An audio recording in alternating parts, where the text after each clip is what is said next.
What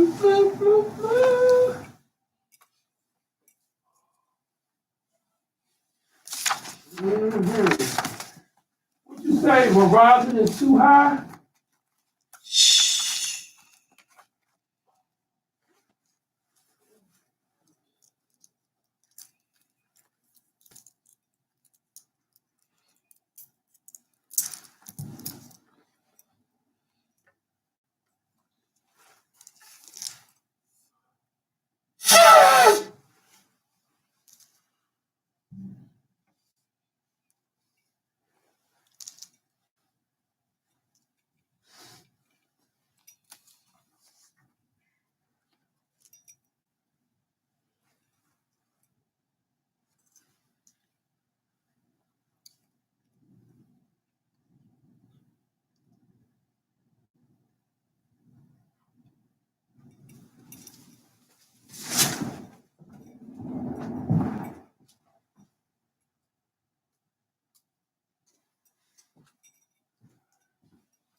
I might war upon you, Jerusalem, stand and face Jerusalem.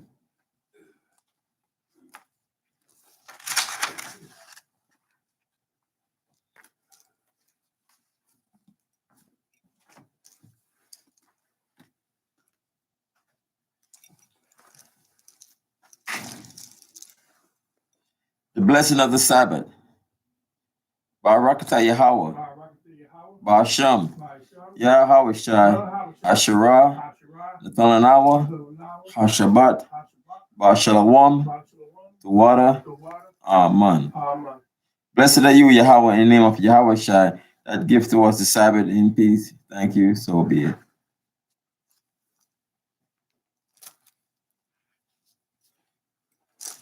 Psalms 121. Ta'alim, Maha, Asharim, Akkad.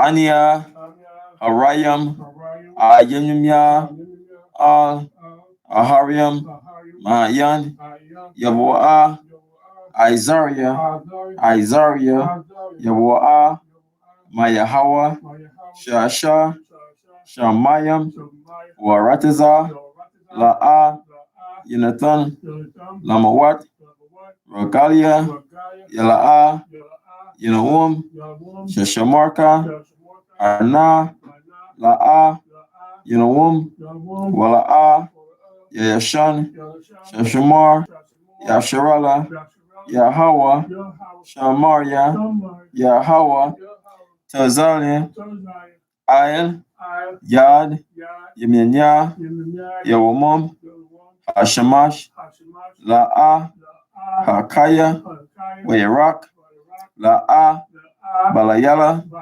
Yahawa, Yashamoria, Makal, Rai, Yashamor, Napashia, Yahawa, Yashamor, Hawalakia, Wabaya, Maitha, Wa'aid, Iwalam, Basham, Yahabasha, Tawada, Aman. Psalm 121. I will lift up my eyes into the hills from which comes my help. Our help comes from the Lord who made the heavens and earth. He will not suffer thy foot to be moved. He that will keep you will not slumber. Behold, he that keep Israel shall neither slumber nor sleep. The Lord is our keeper. The Lord is our shade upon thy right hand. The sun shall not smite thee by day, nor the moon by night. The Lord shall preserve thee from all evil. He shall preserve thy soul. The Lord shall preserve thy going out, and thou coming in for this time forth forevermore. Amen. Amen. Hear, O Israel, Shema Yasharallah. Shamai Yasharallah Yahweh Eloheinu Yahweh Akkad. Shamai Yasharallah Yahweh Eloheinu Yahweh Akkad. Shamai Yasharallah Yahweh Eloheinu Yahweh Akkad. Deuteronomy 6:4. Hear, O Israel, the Lord our power is one Lord. Amen. Amen. The Lord's Prayer, Yahweh Thapalah. Abienawa, Shabbat Shemayim, Kodash, Chaya, Shamka, Yahweh, Malakwatka, Taba'a, Ratizawanka, Aya, Aisha, Baratiza, Ka, Bashamayim, Natalanawa, Lakam, Yawum, Za, Wasalaknawa, Kawabwatinawa, Kasalaknawa, Kawabwatinawa, Wala'a, Abiyanawa, Al, Nasaya 1, Abal, Awashinawa, Marai, Kaya, Laka, Amalakwat, Wa'ala, Wataparat, Wailam. Amen. Amen. Matthew 6:9. After this matter, therefore, pray ye, Our Father which art in heaven, hallowed be thy name. Thy kingdom come, thy will be done in earth as it is in heaven. Give us this day our daily bread, and forgive us our debts, as we forgive our debtors. And lead us not into temptation, but deliver us from evil. For thine is the kingdom, and the power and glory forever. Amen. Amen. Aisha Rama Tazawat, the Ten Commandments. La'a, Yahaya, Laka, Alahayam, Akariam, Aponia, La'a, Taisha, Laka, Pasal, Wala'a, Rabadam, La'a, Talakwakyak, Shamwa, Yahweh, Alahayaka, Lashawa, Zakar, At, Hayawam, Hashabat, Lakwadashwa, Kabad, Abaka, Wamaka, La'a, Taratizak, La'a, Tana'a, La'a, Taganab, La'a, Taina, Shakwa, La'a, Takamad, Kal, Ashura, Laraika, Amen. Amen. Exodus chapter 20, verse 2. I'm the Lord thy God. I'm the Lord thy power, which have brought thee out of the land of Egypt, out of the house of bondage. Thou shalt have no other power before me. Thou shalt not make into thee any graven image, or any likeness, or anything that is in heaven above, or that is in earth beneath, or that is in the water under the earth. Thou shalt not bow down thyself to them, or serve them, for I am the Lord thy power. I am a jealous power. Visit the iniquity of the fathers upon the children, to the third and fourth generation of them that hate me, and shew in mercy unto 2,000 of them that love me and keep my commandments.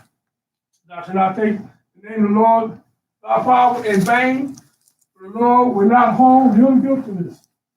Thou take his name in vain. Remember the Sabbath day and keep it holy. 6 days shall thou labor do all thy work. But the seventh day is the Sabbath of the Lord thy power. In it thou shalt not do any work. Thou, nor thy son, nor thy daughter, thy man servants, nor thy maid servants, nor thy cattle, nor thy stranger that is within thy gates. But in the 6 days the Lord made heaven and earth, the sea, and all that in them is. And rest on the seventh day, wherefore the Lord blessed the Sabbath day and holiday.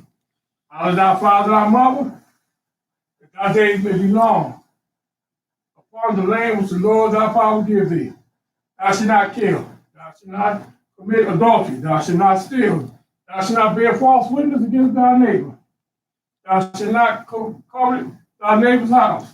Thou shalt not covet thy neighbor's wife, nor his manservant, nor his maidservant, nor his ox, nor his ass, nor anything that is thy neighbor's.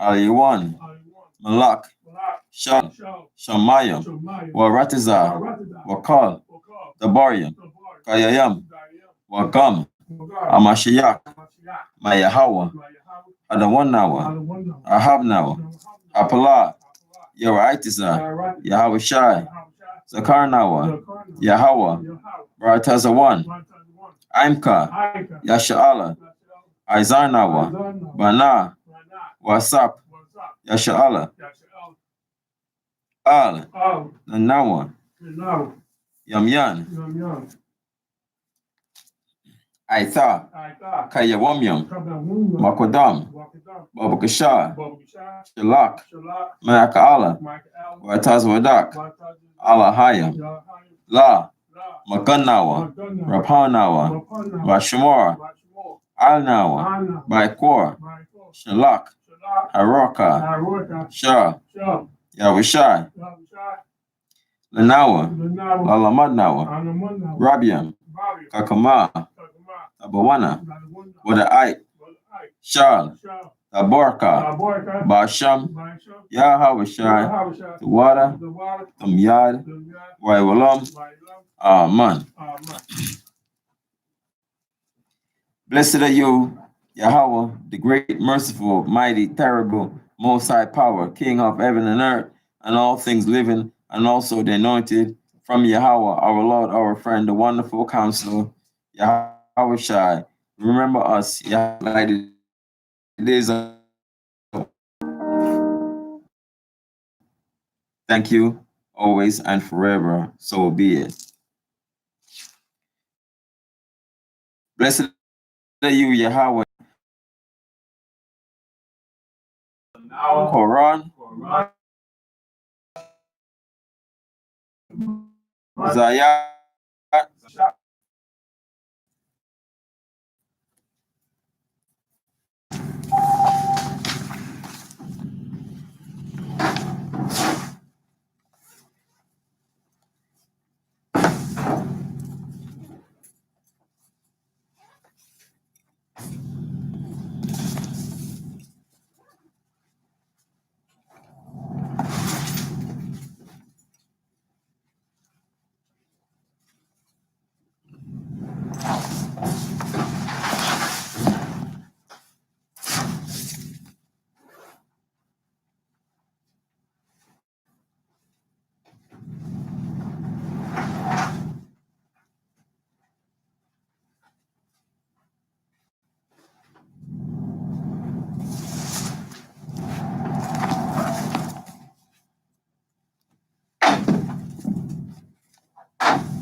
like a ladder, but the slide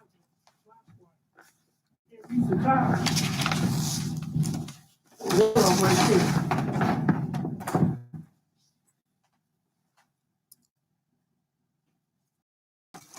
Shalom. Shalom.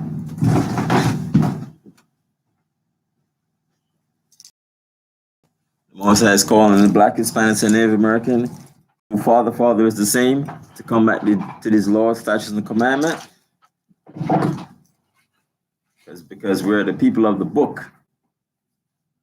Come to the scripture, we're God's chosen people, and He's calling us. We're in a state of captivity because we broke God's laws, and we have to come back to it. A lot of, many of us have the Bible, but we read it, I may not have the understanding. That's why we come together in the spirit of the Most High, in the name of Yahweh Jesus Christ, to break down rightly divided the word of truth. And today is the Sabbath service, which is Friday sundown to Saturday sundown. And we're reading today Deuteronomy chapter 5 and 6. So we're going to go into the Hebrew first. And then we call ourselves Hebrew Israelite. And Hebrew, like it says, Abraham the Hebrew, is the first language upon the earth. So Hebrew is our language, our main language.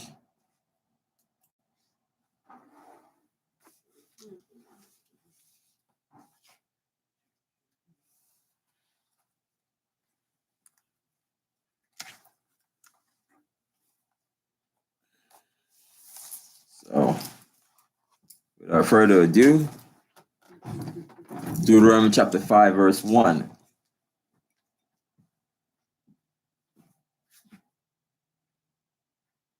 Maya Korah, Masha, Al, Kal, Yasha'ala, Waya Amar, Al Ham, Shammai, Yasharala, At Haka Kwa, Yum, Wa'at Hama Shapat Yum, Asherah, An Kaya, Dabar, Ba'a, Zan Ya, Kam, Haya, Wam, Wala Ma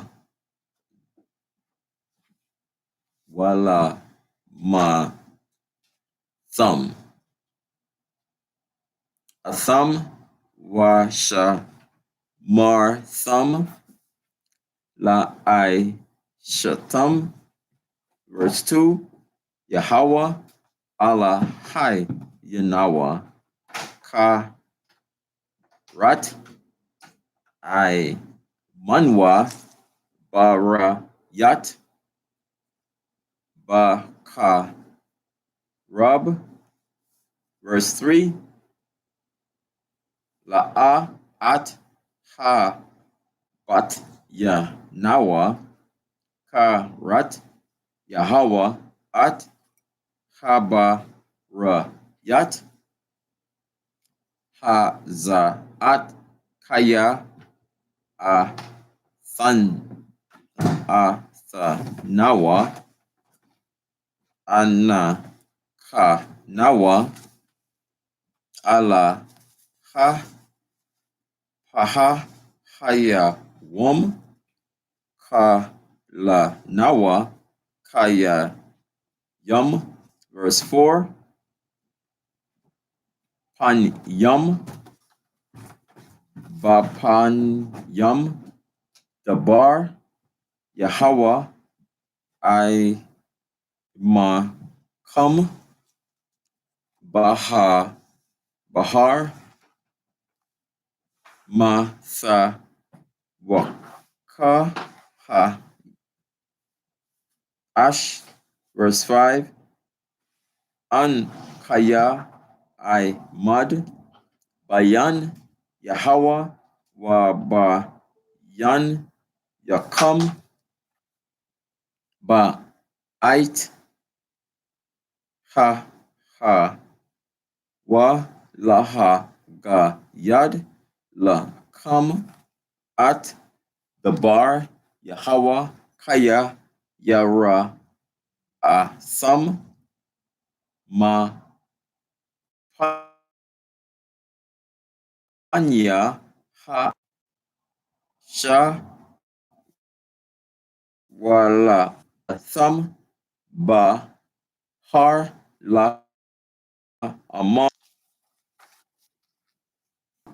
Ratiza Matazariam Aba Yat I Ya Laka Allah Hayam Karyam Al Panya, verse 8, La'a Sa Aisha Laka Pasal Kal Sama Wanha Ashara Basha Ma Yam Ma Ail Wa Shara Ba Aratiza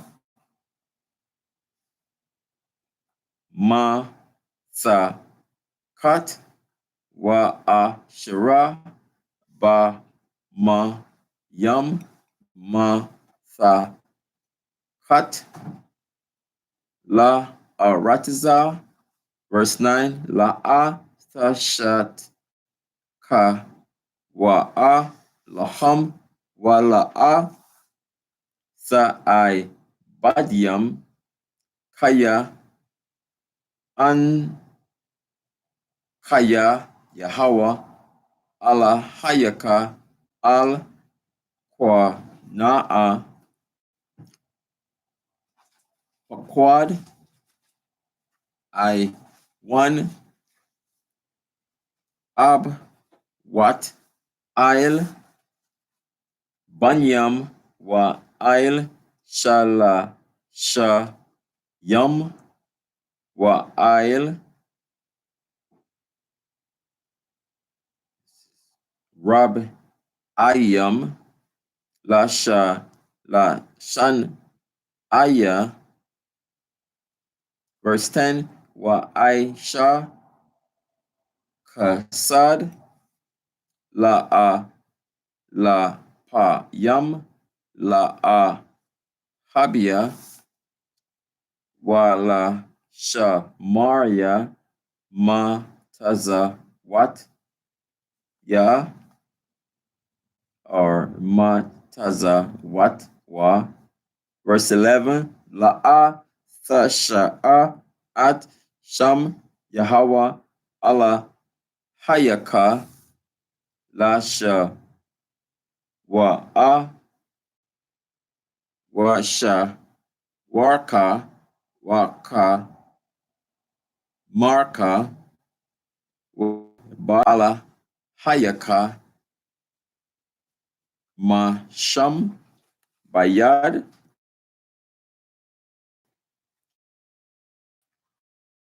Ka Ba, verse 6, Allah Hayaka Ya Kan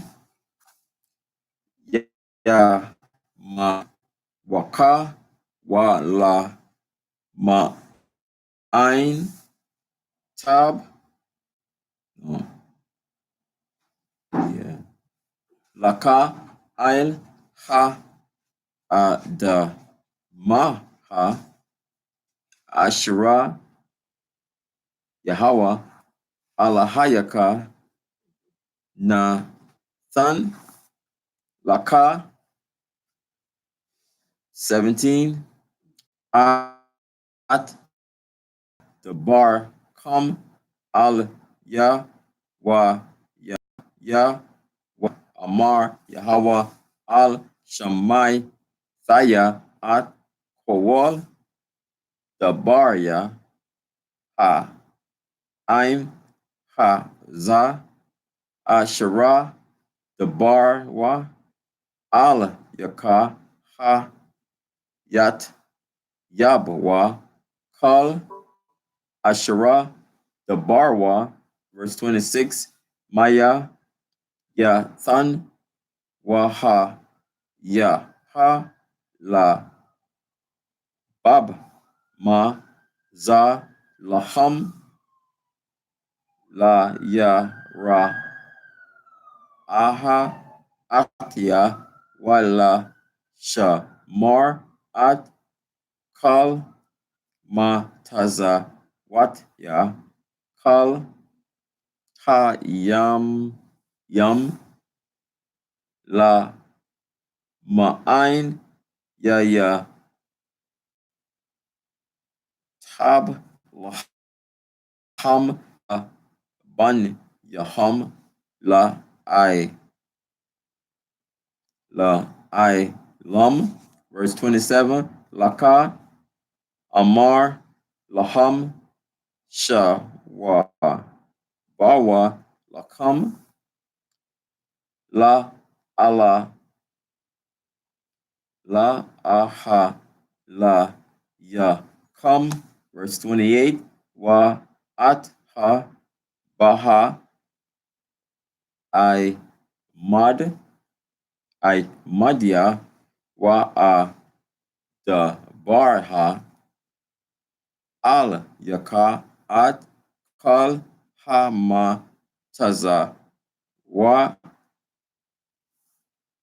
Waha Ka Kwa Yum Waha Ma Sha Patyam Ashara Thala Ma Dum Wa I Shawa Ba Ratiza Ashara An Kaya Na San Laham La Ra Shat Ha, verse 29, Wa Shamar Thum La I Sha Wat Ka Ashara Taza Wa Ya Hawa Allah Hai Yakam At Kam La Tha Sar Wa Yam Yun Wa Sha Ma Al, verse 30, Bakal Ha Da Rak Asherah Taza Waha Yahweh Allah Hai Yakam At Kam Tha La Bawa La no La Ma Ain Tha Ka Ya One Wa Tuwab Kam Waha A Ra Kat Ma Yam Ba'aratiza Ashara Thaya Ra Sha One.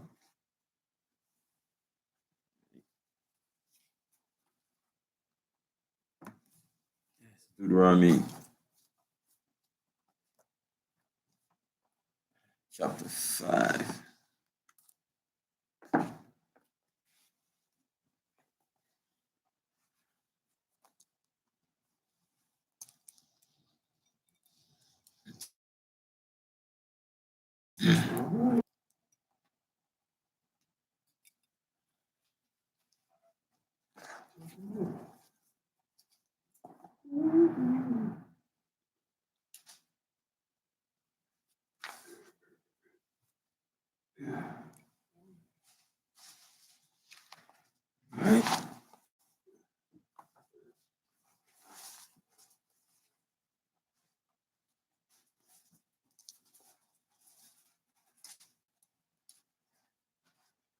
So Deuteronomy chapter 5, verse 1 in English.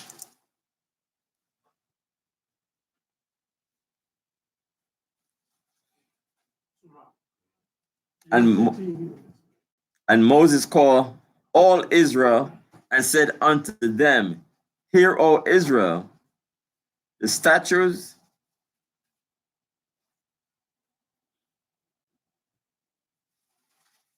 and judgments which I speak in your ears this day, that ye may learn them and keep and do them. The Lord our God made a covenant with us in Horeb.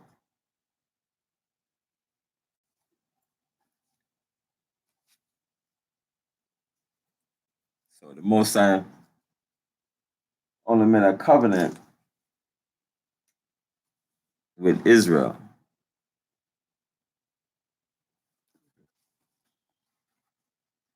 So let's go.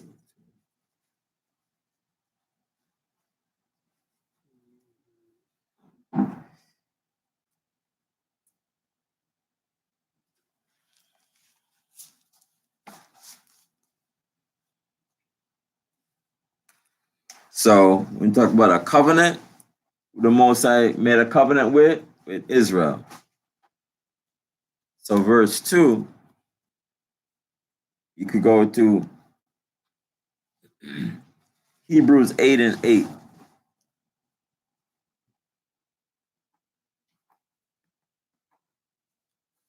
Hebrews 8 and 8 says, For finding fault with them, he said, Behold, the days come, said the Lord, when I will make a new covenant with the house of Israel and with the house of Judah.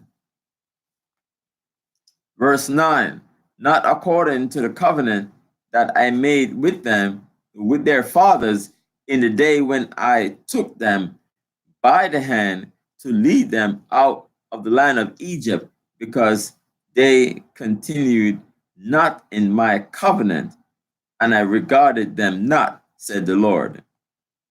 Verse 10, for this is the covenant that I will make with the house of Israel after those days, said the Lord.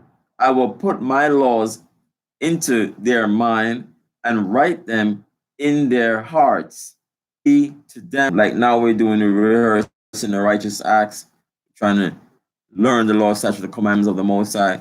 We do reread it, and even Deuteronomy is like a second law, is reiterating, what we have learned before, and plus also other things to keep instilling us in our minds, so lest we forget.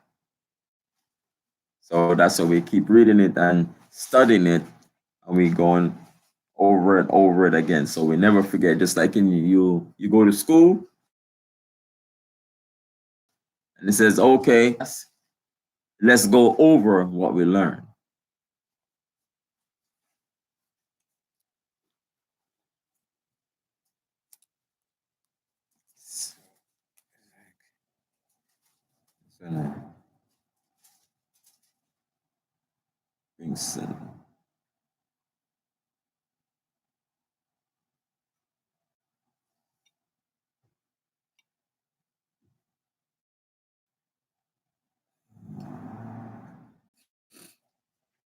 It's in the midst of fire, Exodus 19 and 9. Deuteronomy 5, verse 6. I am the Lord thy God, which brought thee out land of Egypt from the house of bondage. So verse 6, you can find that in Exodus 20.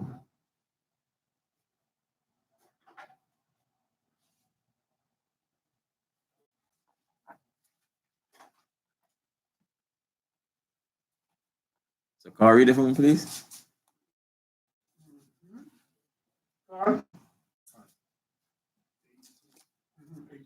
8:36.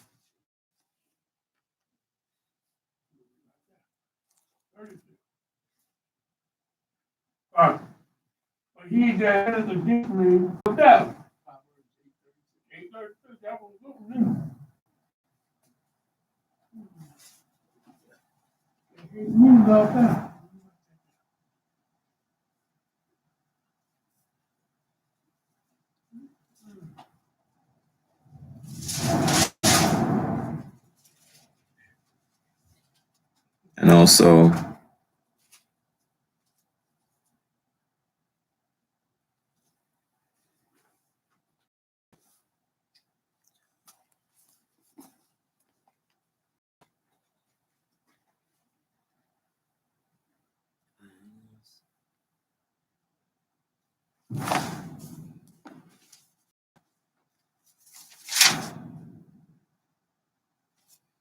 also John 14:15. 14:15, it says, if ye love me, keep my commandments. Very simple, right?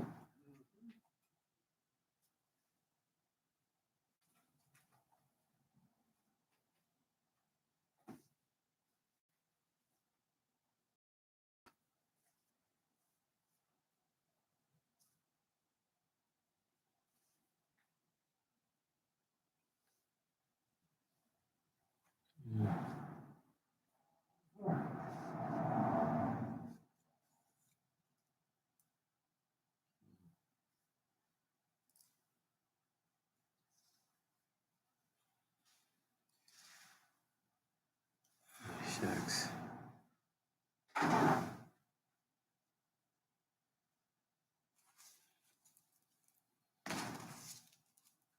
And the scripture I'm looking for.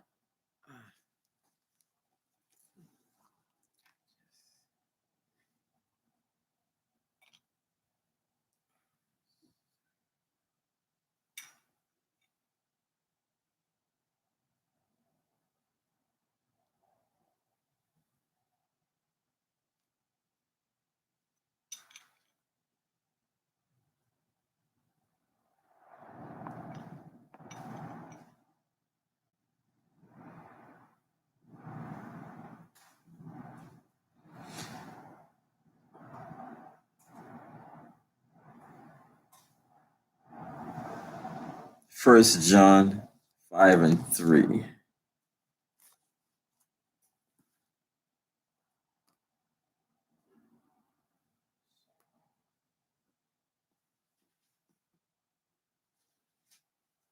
And Daniel, read that for me. First John 5:3.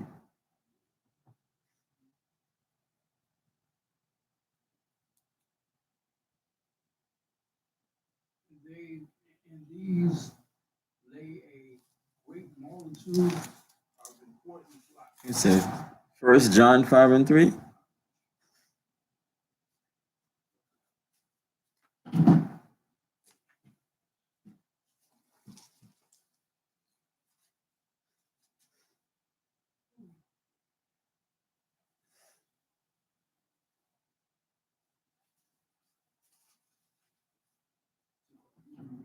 Here we go. First John 5:3. But this is the love of power, that we keep his commandments, and his commandments are not grievous. Huh? Yeah, that's it. Okay. Okay. Verse 11. It says, thou shalt not take the name of the Lord thy God in vain. Right? For the Lord will not hold him guiltless that taketh his name in vain.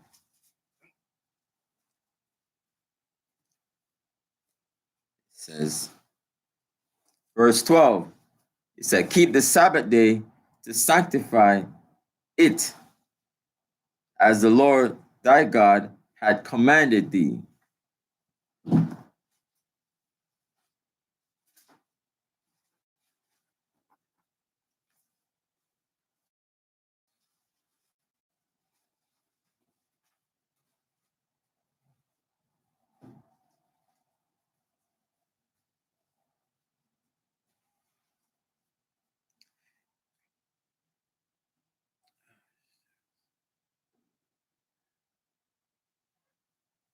Exodus 35:2.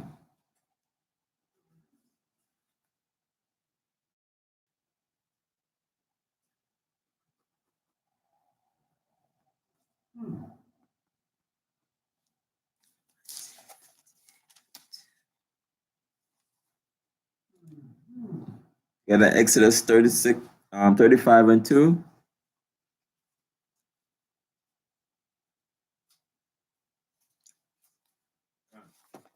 Yeah.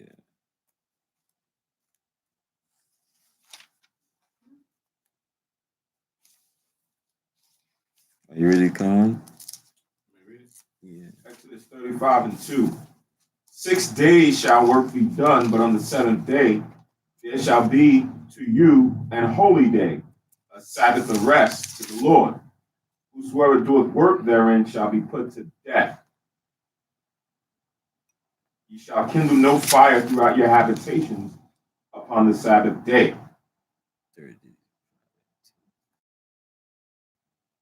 2 and 3, right? Yeah. So the Sabbath day, it's holy, and the Most High sanctified it back in Genesis 2 and 2.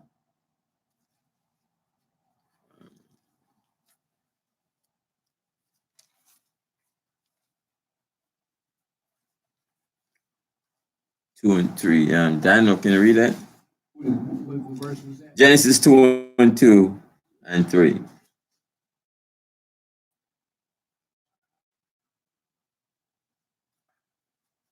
And a woman. Genesis chapter 2.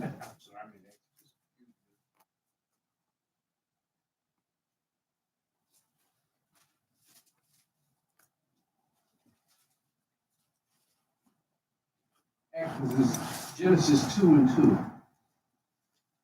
And on the seventh day, God ended his work which he had made, and he rested on the seventh day, and From all work which he had, all his work he had made, which he had made. Verse 3. Yeah, verse 3. Verse 3. And God blessed the seventh day and sanctified it, because that he had rested from all his work which God created and made. So he sanctified the Sabbath day. So a lot of people say, every day is not the Sabbath day. That's not the day that the Most High ordained for all flesh, to worship. He gave it to the children of Israel, and when Christ comes back, all flesh can be worshiping on the Sabbath day. Go ahead, you got a question? Yeah, I've heard some people say, or some churches say that every day is holy unto the Lord. They say every day is holy unto the Lord. I've heard you say that. Not that I concur with what they're saying. I believe that God has certain days which he set apart from all other days as being holy, like the Sabbath day. Exactly. Yeah. So that's why you read in Genesis chapter 2, verse 3 and 4.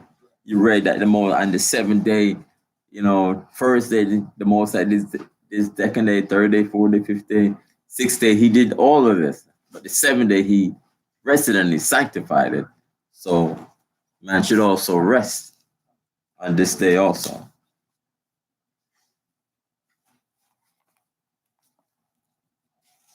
And that's supposed to be doing your own pleasure. Go on, Tamar. Yeah, just like we read in Exodus 35 and 3, where he says, "He shall kindle no fire throughout your habitations on the Sabbath day." If every day was a Sabbath day or a holy day, outside of the holiday, how could you eat? Right? The Lord said you're not supposed to kindle fires on the Sabbath day. If every day is a Sabbath day, then it's normal, right? But what you mentioned, this is Ecclesiasticus chapter 33, verse 7 and 8 and 9. Ecclesiasticus 33. 7 to 9. It says, "Why doth one day excel another, when as all the light of every day in the year is of the sun?" So what makes one day different from another? When you go outside, it's a sunny day tomorrow, it's going to be a sun, what makes it different? Verse 8, "By the knowledge of the Lord they were distinguished, and he altered seasons and feasts." So So the Most High gave informational instruction to separate out certain days, right? His information is what gives us one day over another, right?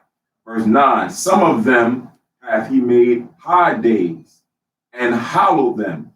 Some of them he hath made ordinary days. So you have just regular ordinary day, like next Tuesday, Wednesday, is a regular ordinary day. But come the Sabbath like it is now, that's a different day. The Most High said, on this day, this is what I want you to do. On the Day of Atonement, this is what I want you to do. Feast of the Tabernacles, this is what I want you to do. So those instructions is what makes a different, that day. Not man, because man will say, yeah, every day is my Sabbath. But it's not your Sabbath, it's the Most High Sabbath. Right? It's not your day of rest, it's the Lord's day of rest that we're supposed to see, worship for him. Yeah. Otherwise, no work would be to get done. Would you eat it? People don't work and milk the cow and slaughter animals or buy and sell stuff. Verse 13. 6 days thou shalt labor and do all thy work. Verse 14. But the seventh day is the Sabbath of the Lord thy God. In it thou shalt not do any work, thou, nor thy son, nor thy daughter, nor thy manservant, nor thy maidservant, nor thine ox, nor thine ass, nor any of thy cattle, nor thy stranger that is within thy gates, that thy manservant and thy maidservant may rest, as well as thou.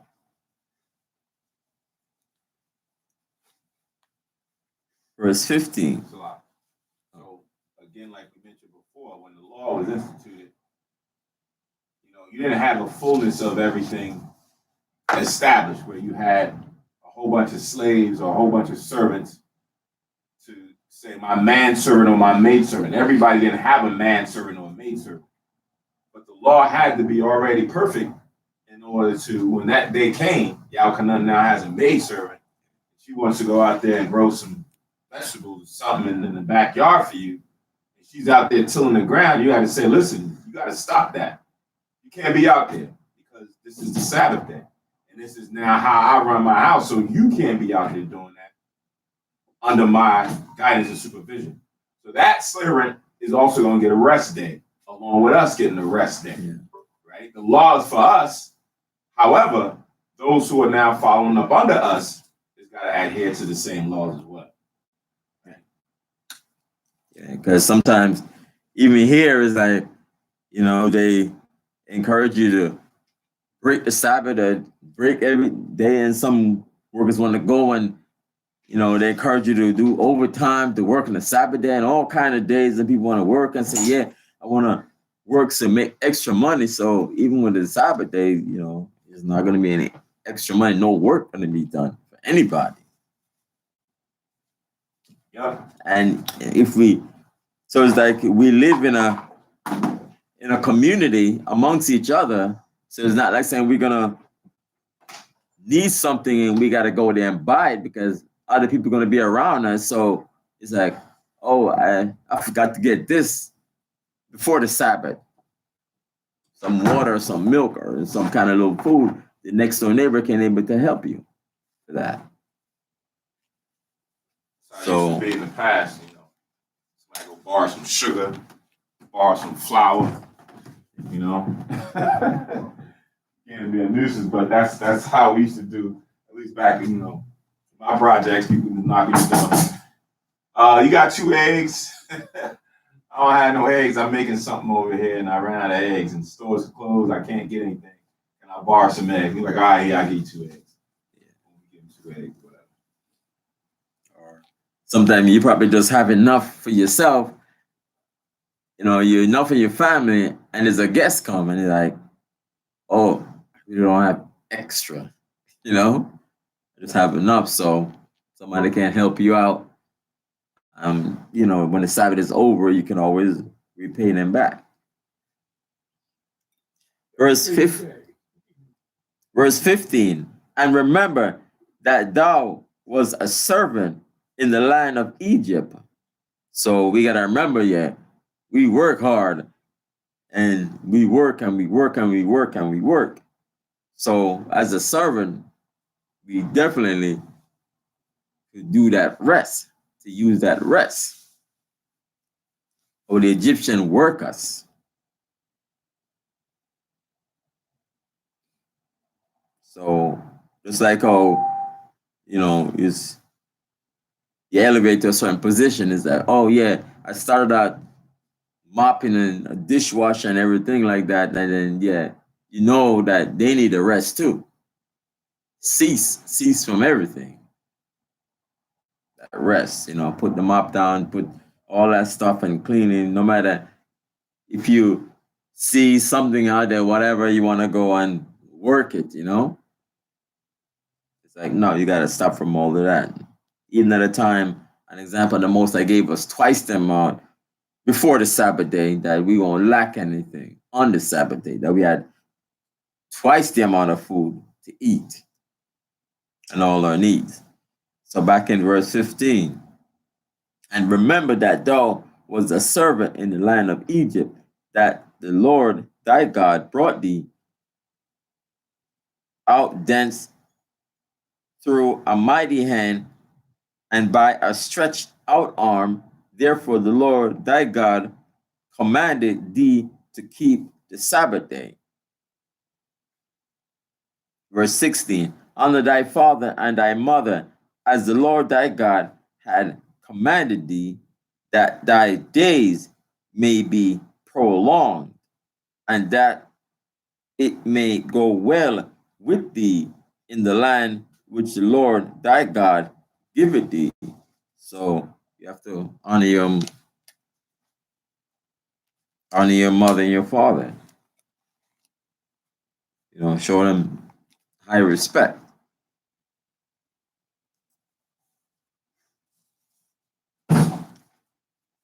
Says, thou shalt not kill. So when you go into the Hebrew, it says, thou shalt not murder.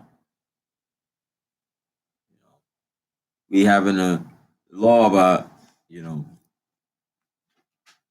premeditated or accidental murder. We have, a law pertaining to that. If it happens, we have 6 cities of refuge to take care of that, until there's a trial. And we find out that if it's premeditated murder, he should be put to death. But it's accidental murder. Other ways how to do and recompense the family if it's accidental, etc., etc. I want to go back to verse 12.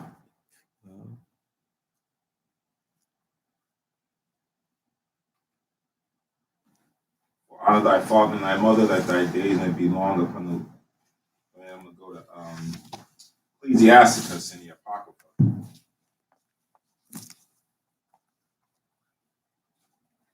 Chapter 7.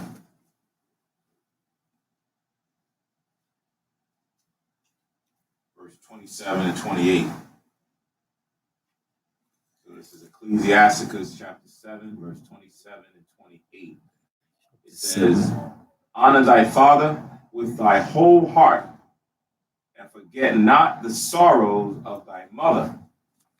Remember that thou wast begotten of them, and how canst thou recompense them the things that they have done for thee? Right? So you always want to remember, how they cared for you, worried over you, protected you, fed you, clothed you, nurtured you. All those sorrows and the worrying that a parent has over their child. The child has to be considerate of those things as well. Also, Tobit, the 4th chapter. Book of Tobit, the 4th chapter and the 4th verse.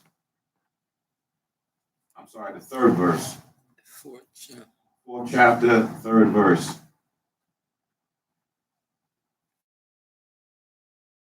Son, when I am dead, bury me, and despise not thy mother, but honor her all the days of thy life, and do that which shall please her, and not grieve her. And grieve her not. Verse 4. Remember, my son, that she saw many dangers for thee when thou wast in her womb, and when she is dead, bury her by me in one grave. Right? So even Tobit gave wisdom to his son Tobias to consider, after he's gone, that he has to still go and pay honor and respect to his mother.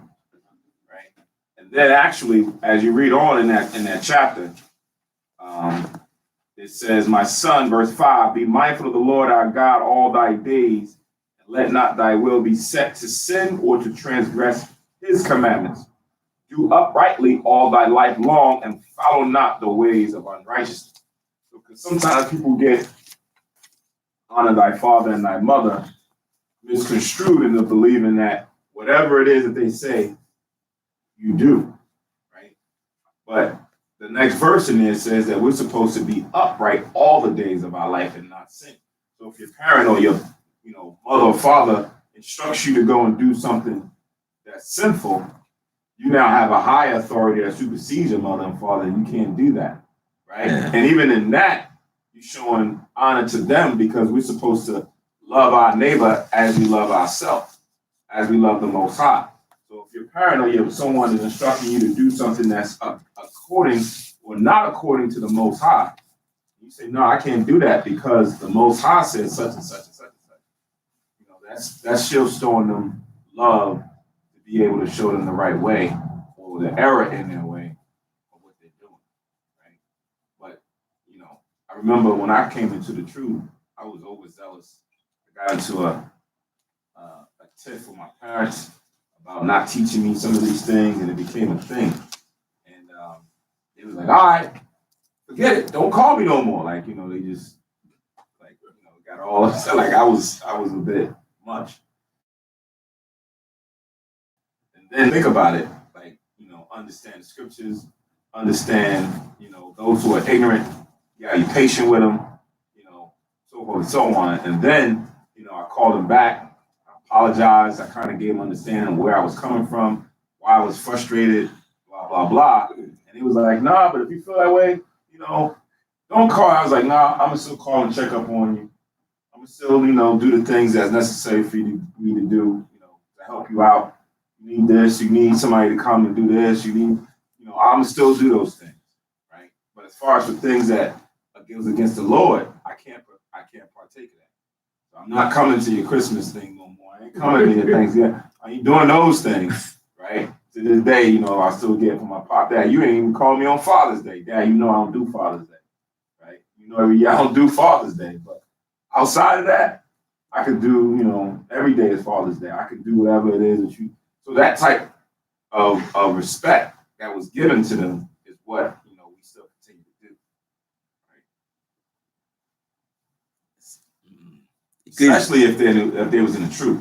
Then it'd be on a whole different level, right? Then it's like I really don't have no qualms with much stuff. So even for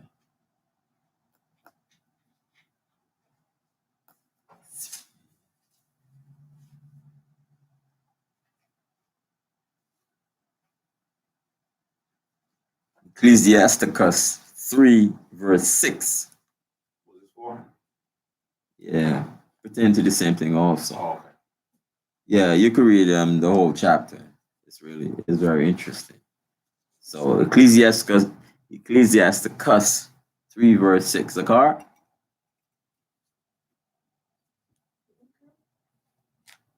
Your father, right? Yeah, Ecclesiasticus.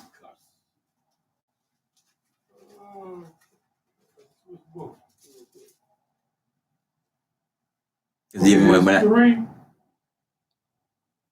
Chapter 3, right? Yeah, 3 verse 6.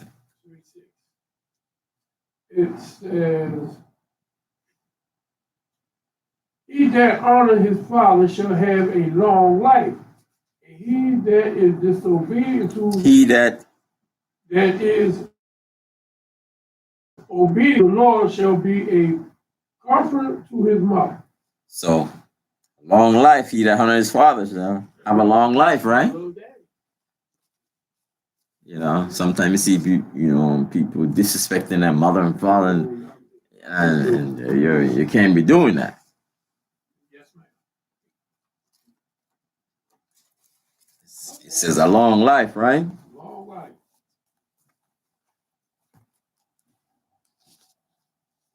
So, in verse 18. Wait, what did you pull for 17? You pull any precepts for 17? No. I just talked about, between, it said, thou shalt not kill, It says, premeditated or accidental murder. Accidental, somebody got killed. So we have like 6 city a refuge for that until the trial. So if it's a premeditated murder, then he should be put to death. Right. You can go to Matthew's. Verse 17. Matthew is the 19th.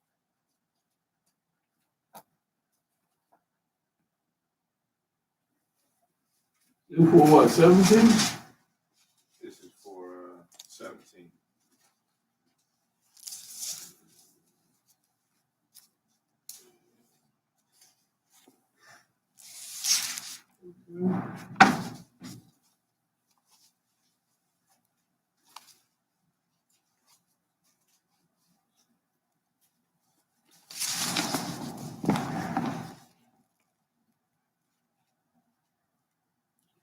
So Matthew's 19. 17. It says, and he said unto him, why callest thou me good? There is none good but one, that is God. But if thou wilt enter into life, keep the commandments. He said unto him, which? Yahushua said, thou shalt do no murder, thou shalt not commit adultery, thou shalt not steal, thou shalt witness, honor thy father and thy mother, and thou shalt love thy neighbor as thyself. So here, even Yahushua, he recognizes that kill that we read in English in Exodus 20 and 17 really is murder, because we are commanded to go and kill the animals to eat. We're supposed to kill the Passover in the evening, right? If someone commits adultery or someone commits iniquity, certain punishments were that you had to go and kill them because of the actions that they did. So if that law meant that you're not supposed to kill or do any smiting or anything, then we couldn't execute the judgment of the law, right? So here it's telling you that it was really talking about murder. So Christ himself clears that up. Another good thing about this is a lot of times people, I know another brother, he at one point said it, but I've heard other people say that they only keep the 10 Commandments. Right? They only keep the 10 Commandments. All the other ones, because Christ only talked about the 10 Commandments, like we just read, how he was going through the 10 Commandments just now. Right? However, you got to pay close attention. I'm going to read it again. Verse 18 says, and he said it unto him, which Yahushua said, thou shalt do no murder. That's in there. Thou shalt not commit adultery. That's in there. Thou shalt not steal. That's in there. Thou shalt not bear false witness. That's in there. Honor thy father and thy mother. That's in there. And thou shalt love thy neighbor as thyself. That's not in there. That's not in the 10 Commandments. So why is it, or where do people get that I only got to keep just the 10 Commandments? If Yahushua quoted a commandment that's found in Leviticus, the 19th chapter and the 18th verse. So it's just not the 10, it's still all of them. He just pulled out specific ones. And they're not all, and there's other ones too, and they're not all just within the 10. So, don't let nobody tell you or confuse them thinking that, oh, I only got to keep the 10 Commandments because Christ only told me to keep the 10 Commandments. No, that's not what's being said.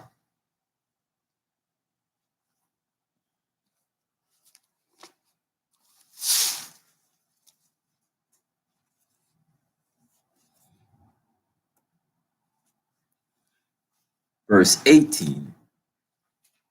Neither shalt thou commit adultery.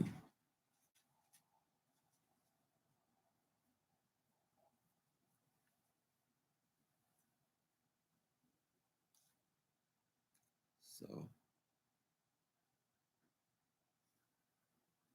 adultery come in, different form. Adultery for a woman is when she's with her husband and she goes to sleep with another man. That's adultery. And adultery for a man when he goes to sleep with another man's woman. And it covers a lot of sexual sins, fornications, which is when you read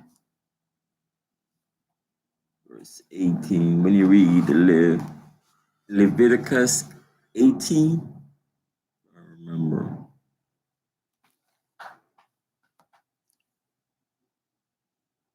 So yes, when you read Leviticus chapter 18.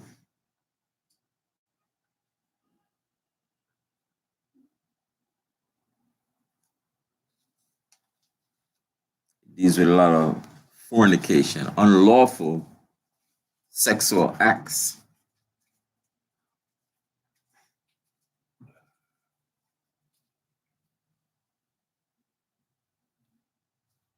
So you read Leviticus for verse 18, Leviticus chapter 18. You want to read that? I know which one to pick out.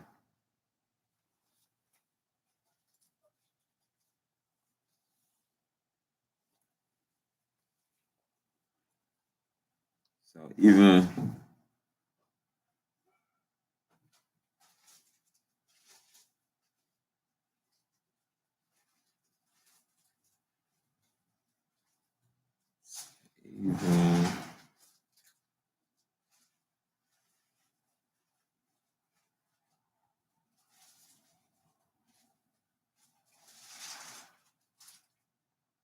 let me read.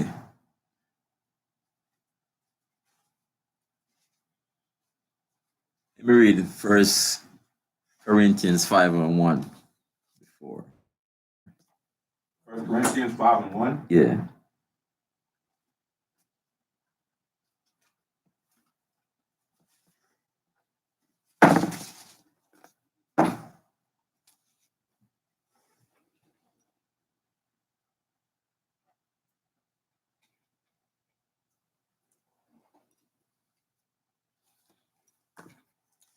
It covers a sexual sin. Yeah. 1 Corinthians 5:1. It says, "It is reported commonly that there is fornication among you, and such fornication as is not so much as named among the Gentiles, that one should have his father's wife."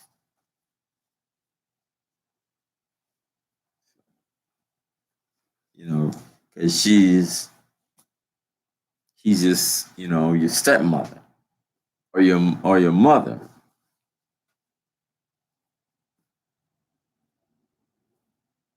So it's something that, for example, I'm the tribe from Reuben, the patriarch Reuben. He went and slept with his father's, woman, his father's wife.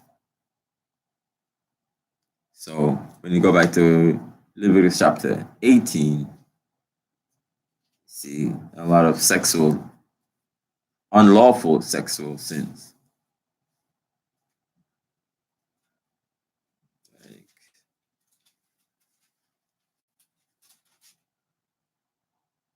Like 18, Leviticus 18 verse 8, "The nakedness of thy father's wife shall thou not uncover, it is thy father's nakedness." Leviticus 18 verse 8. Yeah, because for 1 Corinthians 5:1.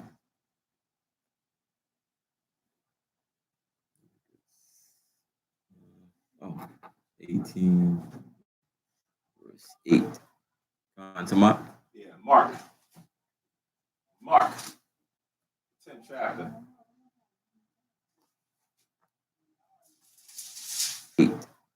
On to Mark. Yeah, Mark. Mark, 10th chapter.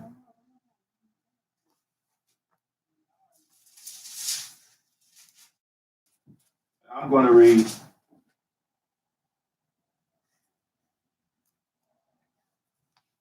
from verse 6.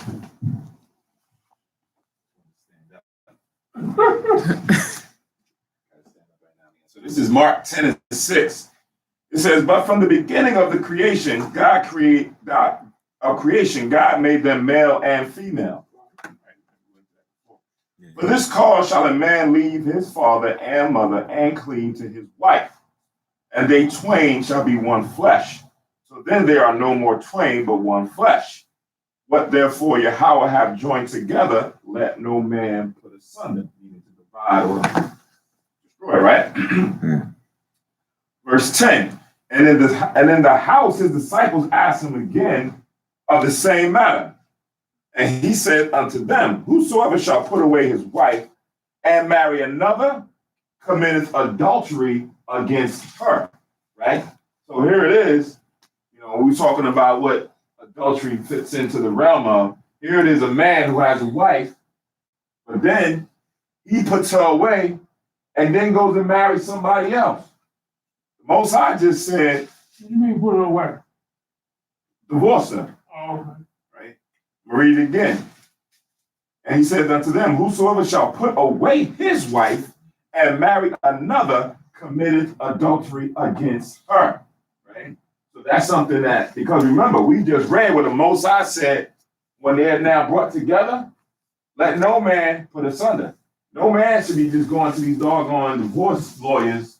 They got all these signs up here and say, you know what? You know, he found something with her that he don't like no more. Right? She gained a little weight. So, you know, it's not my thing. And he start arguing and start causing contention. Well, you know what? I don't think it's going to work out. We're going to have to go our separate ways. Right? I'm going to get my lawyer, you get your lawyer, we divide up our assets and we go.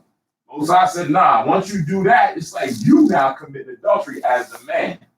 Right? Then it says, and if a woman shall put away her husband and be married to another, she committed adultery. Right? Because in today's time, that's what happens. The woman now takes initiative and says, oh, you know what? I'm out of here. I can't take this no more. I don't want to be with you no more. I got somebody else. Right? So now she don't went and caused the divorce to come about for whatever nonsense. Yahushua said that's not supposed to be the case. Right? That man is supposed to stay with that woman. You're not supposed to divorce or put away your wives or your husband. The only thing that causes you to do that, what the Yahushua said would be the cause. Death? No, death relinquishes you from that bond, but it's something else. Fornication. Fornication, right? If your wife is now out there fornicating with other people, but then coming up and acting like she's still a wife to you, and you find out about it, in old times, she put to death, right? She put to death her and the individual that she was out there fornicating or committing adultery with. So now, today's time, we can't put nobody to death. We don't have that right to do that. Only thing you can do is go get a lawyer and give it a piece of paper and sign it off and say, you know what, I'm not with her no more because she broke our covenant or agreement, right? That we was going to be one, we were going to be together, right? So that's kind of where we are now. Back in the day, it was a stoning that was involved. Right? That's why they went to go stone that woman that they brought to Christ, right? And said, look, we caught her right red-handed in the act.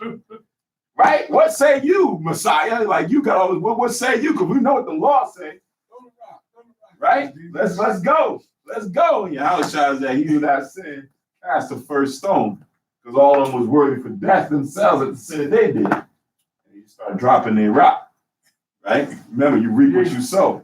You out there trying to impose death or something like that on somebody else. And you come right back on your own head. My mother and father got divorced, and my papa got married again. Right. So I got to find and say, well, how that happened? Then, well, I don't know. My father probably cheated on my mom, and my mom probably didn't cheat on my father. But so How would that be? You mean why would that be? I mean, it depends on what the issue had. I don't know what the issue was. Me neither. Yeah, so I wouldn't know. If you don't know, I don't know. My mom and father. Yeah, I don't know what happened. So if she went out, if she went out there and cheated, then yeah, he had every right to say, I'm not feet on that. What you think?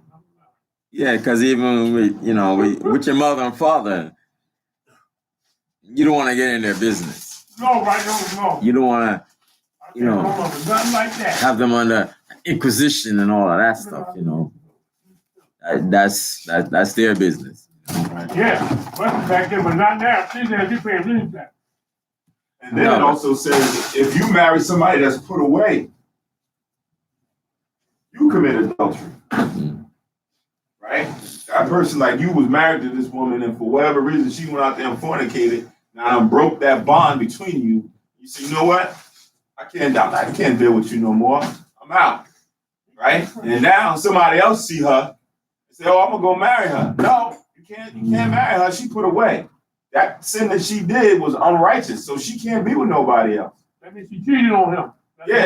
So now you thinking that that's okay, but according to the law, that was not supposed to be the case. So now here it is. What is that supposed to mean? It's supposed to mean now it's not supposed to be looking at that glass half empty type philosophy. It's like before I even engage into this situation, I understand what I'm getting myself involved in. I understand the agreement that I'm about to make, right? The same thing with Israel. We made the agreement with the Most High. The Lord said, okay, you're entering into a curse, right? It ain't all roses and dandelions over here, right? If you choose not to do what's right, this is what's going to happen. This is the penalties and the judgments of it. So it's the same thing. You go and you get a wife or you get a husband, and along the lines, you fall out of grace and you do something carnal and wicked. The punishment that comes with that was either death or now you're going to be by your damn self. Right? You got to deal with that. So it should be a deterrent to say, well, you know what? I had a brother who used to work with me. He was going through a divorce. And at the time he was going through the divorce, it was another guy who already was divorced.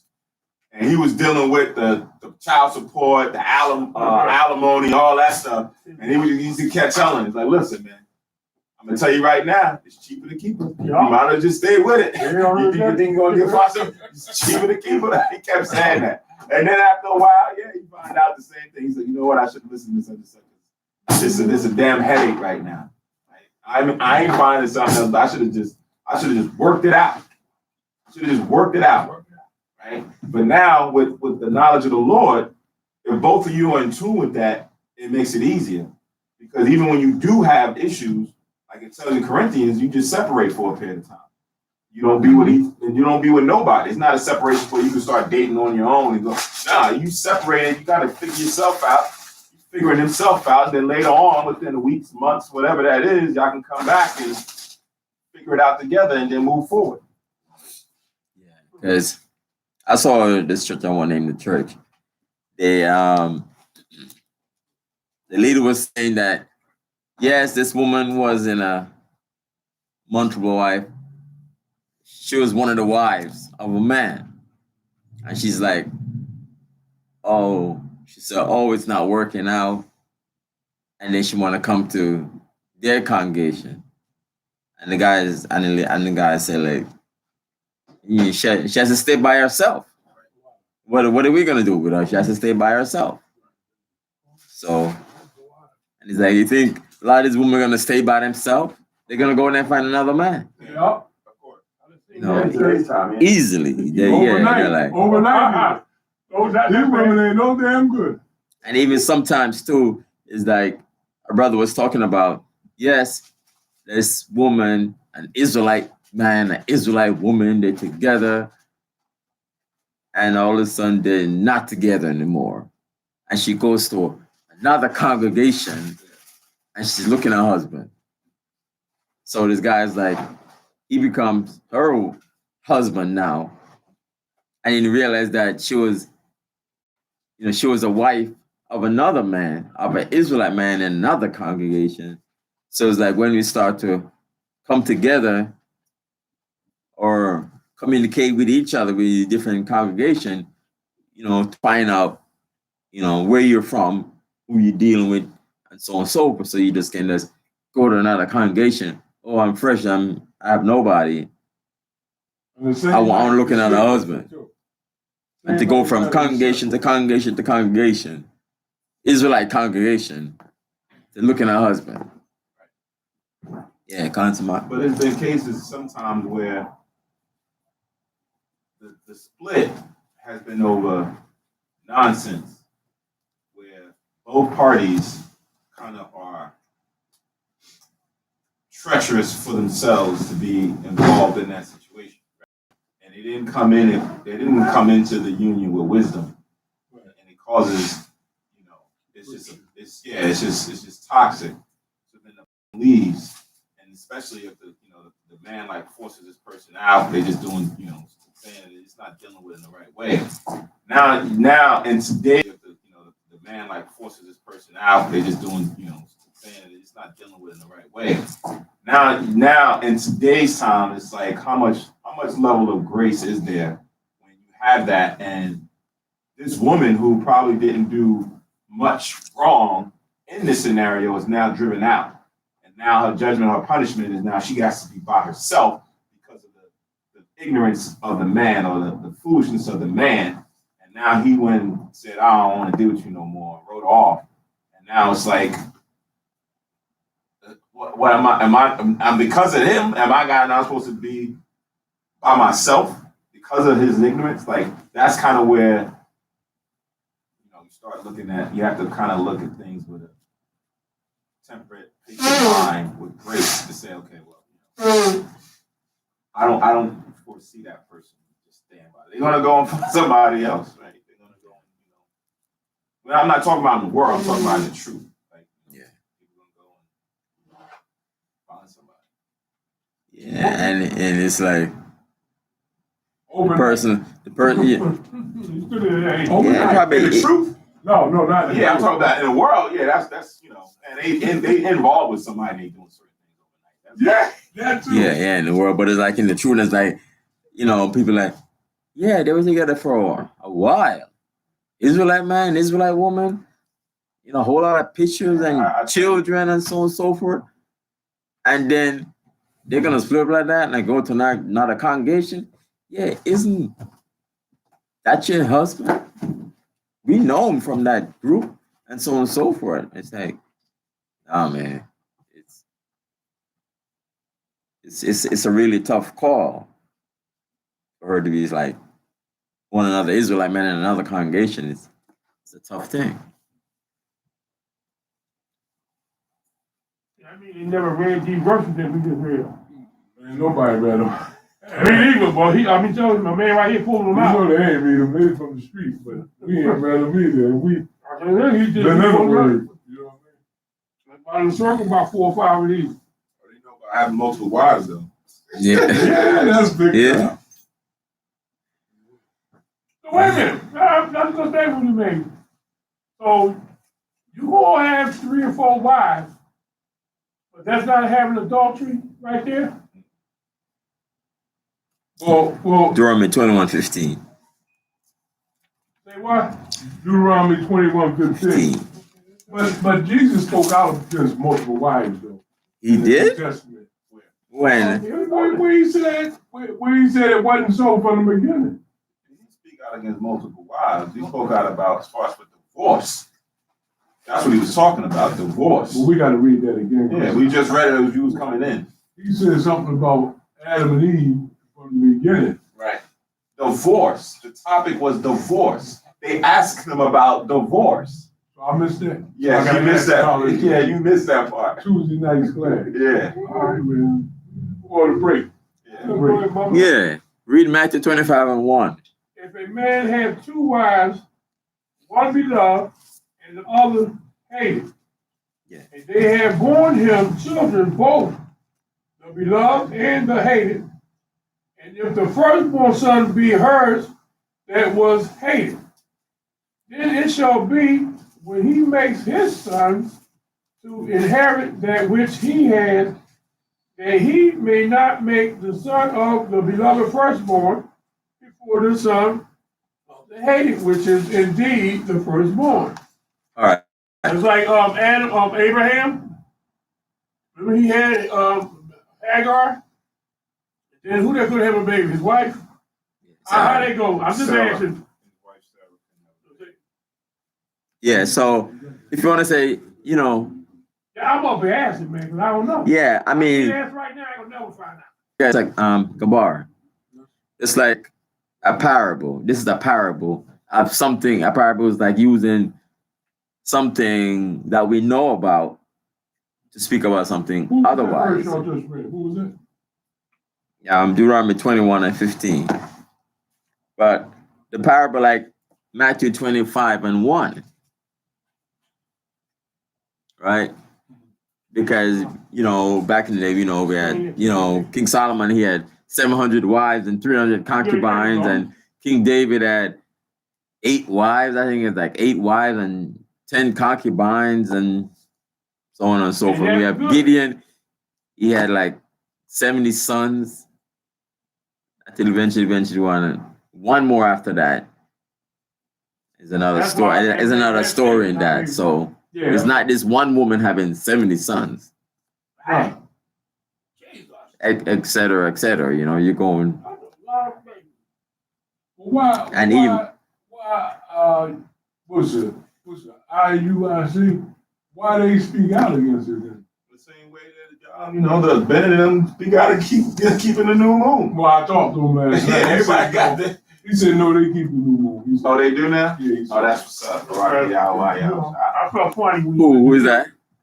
Bennett? Oh, the brothers. At the other camp. What you go? Oh, okay. That's what's up. Yeah, that's good. Yeah. Matter of fact, next time we have a service, I can teach them. He put the ball on my shoe. Yeah. They wouldn't keep it on the moon. But at least he's setting you up that you can go bring it out so that they can keep it. All right. Bar, read Matthew 25 and 1. All right.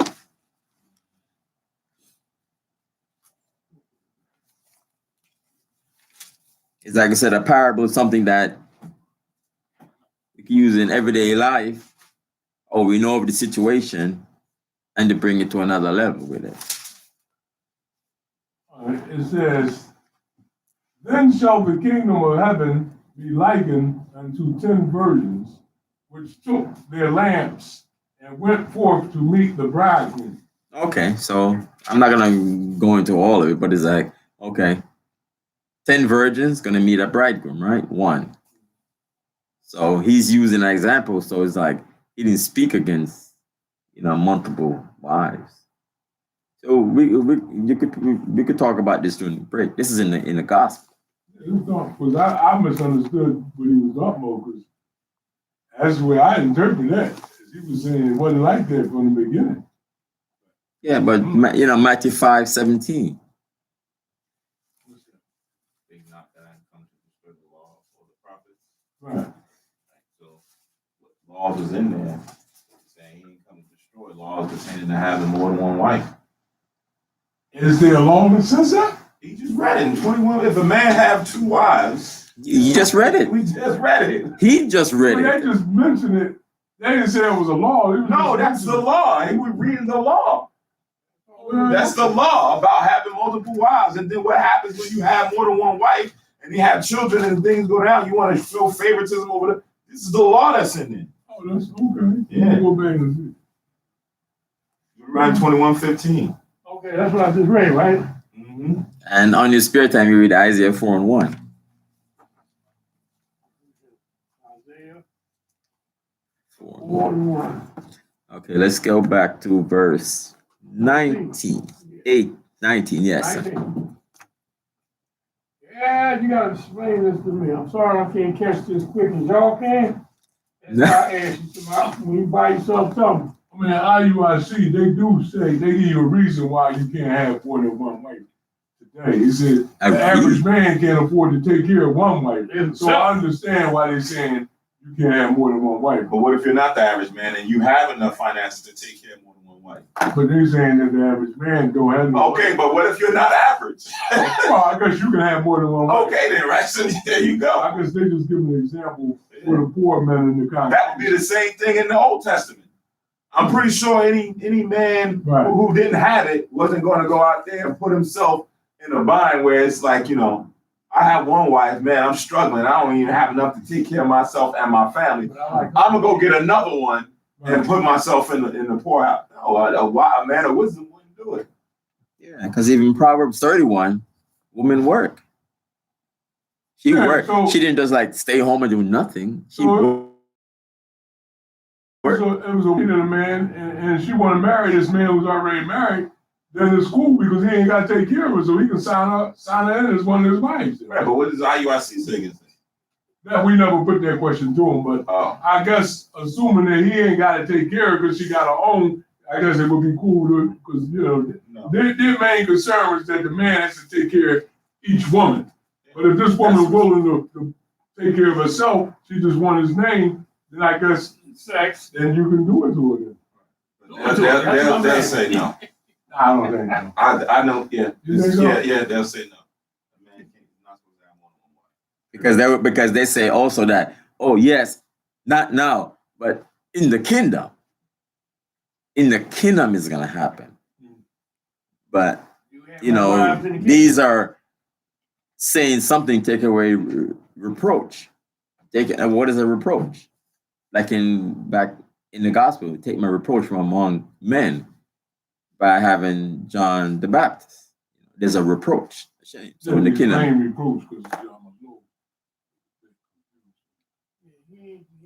has taken away my reproach.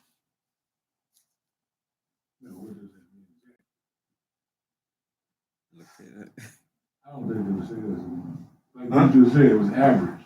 Average man. If you over average, that just destroys what they said. Right. So if you over average, you can have more.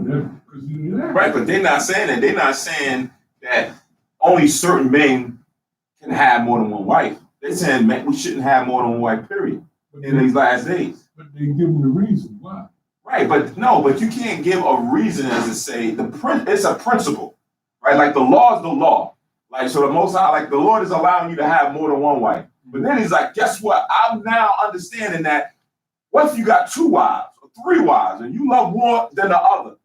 You're going to do this more than the other one. So let me come in here and make sure I explain this. The Lord ain't come and say if you the average man or you the above average man and you can't. No, they're saying no man's supposed to have more than one wife. Like he said, wait for the kingdom. But they give a reason though. They said the average man can, because we in this captivity. But what we're saying is when you talk further in depth, regardless if you average or above average, a wife in the last days.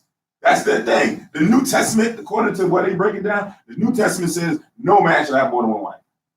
That's what other camps have gone to debates with them about this. No man should have more than one wife. Even if you're filthy rich. Even if you're filthy rich. No man should have one because your time should be spent doing other things. You shouldn't be spending time having 2 wives. You're rich, go out there and establish schools all over the world. You have another wife. Just get one. I only saw one episode on that. But if you say you saw more than I did. Yeah. Give me that verse right there. Even if you're filthy rich. No. That's not a verse. That's a hypothetical of what we're saying. Oh, okay. Yeah, that's what IUIC. Okay. We're saying that you can have more. We're saying that's in this. Oh, we saying or the Most High saying? Well, the Bible is saying. I like you, man. I like him. The Bible is saying that you can have more than one wife. If you can take care of them. Right. And the beauty, and that was a good scripture that you pulled. I like how you use that. Where if you looked at it where Yahushua was against it, where he's pulling to say, Yahushua used a parable where here's a husband who's about to marry 10 virgins. 5 of them is foolish and 5 was wise. So the 5 ones don't probably get to marry because they foolish. But then you still have 5 women about to marry this one man. Right? Yahushua wouldn't have used that type of a parable if it was not right to do. Right? Mm-hmm. That's like Yahushua saying, hey, we're going to use the parable of eating swine. Right? and he's now saying, I got 10 pigs in front of me. Bob cleaned the fight. Hey, I ain't supposed to eat the pigs anyway. Right? So I'm not going to use that to misconstrue or confuse the people and thinking now that you can go ahead and eat the pigs. Right? That's the key. Because I mean, out there in certain neighborhoods and I mean, in the world, you know that there are more women than men too. Right. And plus, also, some guys, he's having kids here, there, and there, and those are his kids. So, I say in a sense that how many children are born in the household with the mother and father in the household, married or together, and they stay together, and the children grow up and leave their parents home till one died and the other died. When you go into our neighbors and among our people, a lot of single parents. Single parents are out there. Single parents out there. So let's go back to Deuteronomy chapter 5, verse 19.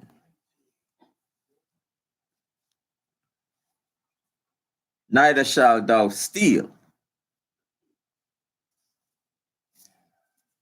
If you steal, you go beggars, steal anything, steal.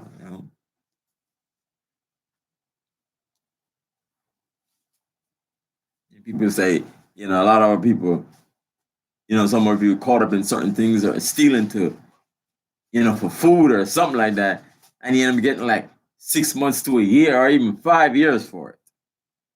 And it's like, wow, he's working more than what the dollar is, Like someone was saying, oh yeah, they steal something. And the person say, oh, it depends on the value of it. If it's $1, you may get 6 months for it, So you more than labor and suffer for that $1. So don't steal. If you beg, don't, as scripture say, better to die than beg. But like what? I just want to quote somebody say, certain things and say, oh, there's plenty of programs out there for you to go and for help instead of steal. Verse 20, neither shalt thou bear false witness against thy neighbor. So, the bearing false witness, it's very bad. That means you're telling a lie. Even if they cross-examine you or whatever, so on and so forth, and you're caught up in that lie. For example, in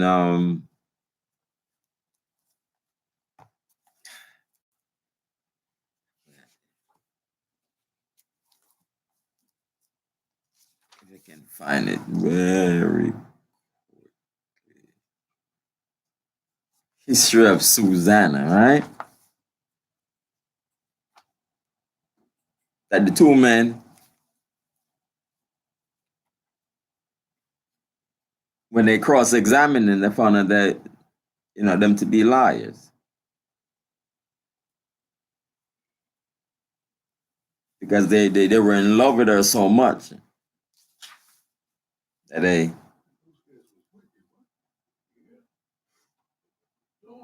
is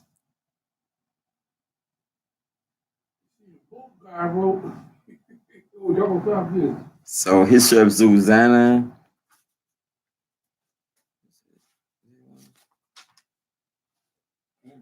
Verse. I just want to bring out verse 43.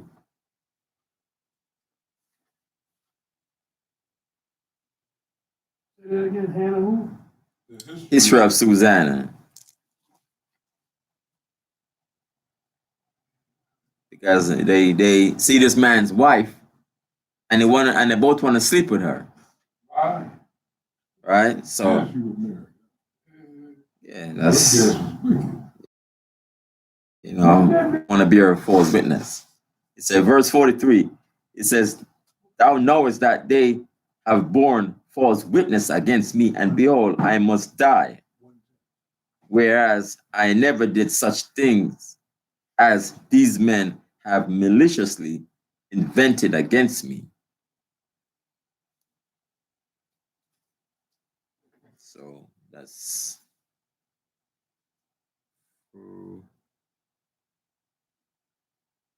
20.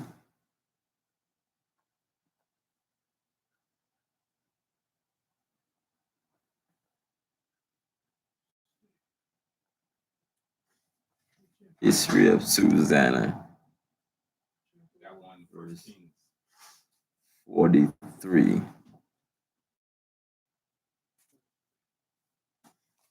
Okay. Some up. 1 Kings 21. 1 Kings.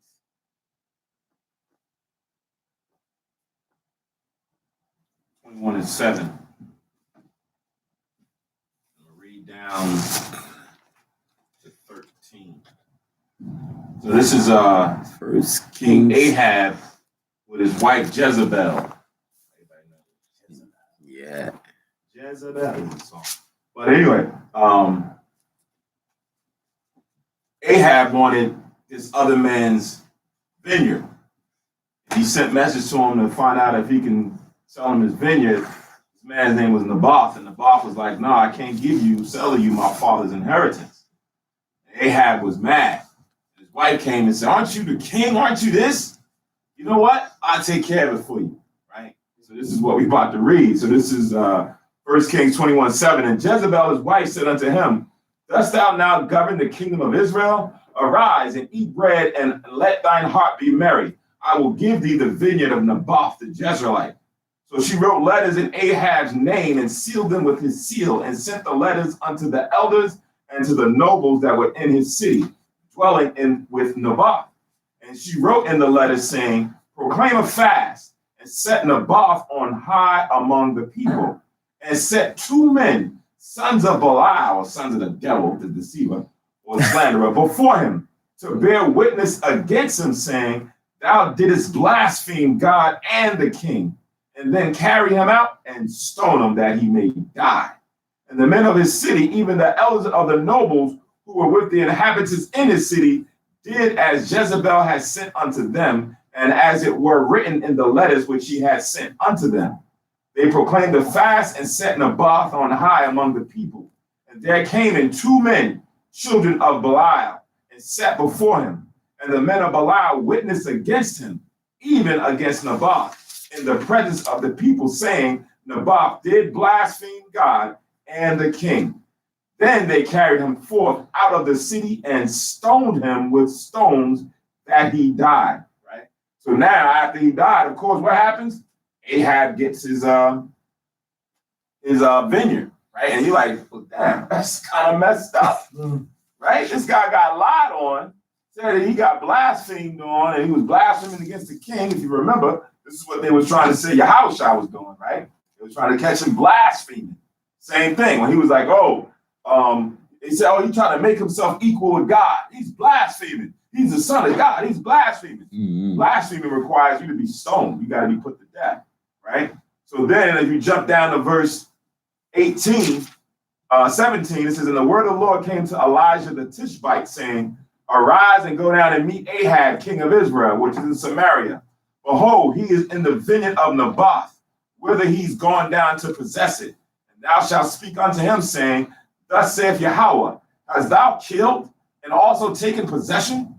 And thou shalt speak unto him, saying, thus saith the Lord, in the place where the dogs licked the blood of Naboth, shall dogs lick thy blood, even thine. Meaning he was going to have to die himself for murdering this man Naboth. Yeah, so the man who says it's not for sale, it's my inheritance, not for sale. But I think I remember it was close to his vineyard and he wanted to, regardless, it's not for sale. But he was grieved to the heart for it. That's why his wife came and saw him. Why is he all of that? Why is he grieved like that? Now, what's interesting about this story is on the surface, you say to yourself, why he didn't get saved like how Susanna got saved because she was put to death. About to be put to death wrongfully. Why he didn't get saved like how Susanna got saved? Because she was put to death, about to be put to death wrongfully, right? This man was stoned wrongfully, right? He didn't blaspheme. Jezebel set it up. Yeah. She put two false accusers in there, and they lied on this man, and he got stoned, right? Most High knew it, and he sent Elijah to go speak out on it, like, yo, you don't kill somebody, and you took his land. Hold on, what's going on, right? So now here's the thing about this is the way the reason on the surface why he died was wrong. However, you don't know what other judgment that was carrying or following the bar from whatever he did before, years ago or in another lifetime, that was going to have to happen to him. Right? You don't know. It just so happened that death centered around Ahab and his wife Jezebel, and the reason why it happened was wrong. But the Most High's judgment was always that he was going to have to die somewhere or die because of something. Right? We don't know that. That's information that we're not privy to. You talking about Ahab, or no, right? You don't know. That's like when you read the Apocrypha when the men went out to go fight and they died, right? And the men, they just thought that, look, these guys went out there and fought valiantly in the war, fight for righteousness. And then the Most High revealed it to them that these men had doggone idols and stuff. And it was like, oh, it's not. They prayed to the Most High, thanking them that it was revealed to them what really happened. Because had they had not known that, it would have made a memorial out of these men. These men was righteous men, So not all the time are you always privy to certain things of why something happened. So that's kind of like in your neighborhood when an innocent man dies in the shootout and he wasn't even a part of it. He was just walking from the grocery store and he gets shot. Now on the surface, yeah, that man was wrong as I don't know what to be shooting out in the block like that. You done shot this man, he ain't nothing to do with it. But the reason why he died may not just be sitting around that shooting from the Most High's peripheral. The Most High has a whole other landscape of certain things that we just don't see all the time. He did in that life and the life before. Mm-hmm. You can get you from your other life? Yeah, third or fourth generation. When we come back in the third and fourth generation. So if you did something wrong, he can get you in this life. There's a lot of people. I guess that's the same situation with a lot of people that do evil all their life and they never get in. You say, why well, it never happened to them? Or sin of the evil. Maybe he's going to get them in the next life. The Most High is patient, man. Long suffering. Right. Look at the white people. He didn't get them. Yeah, he didn't get them since the time of the Greeks. It's been a minute. It's Ecclesiastes 8 and 12. Though a sinner do evil 100 times, and his days be prolonged, yet surely I know that it shall be well with them that fear God, which fear before him.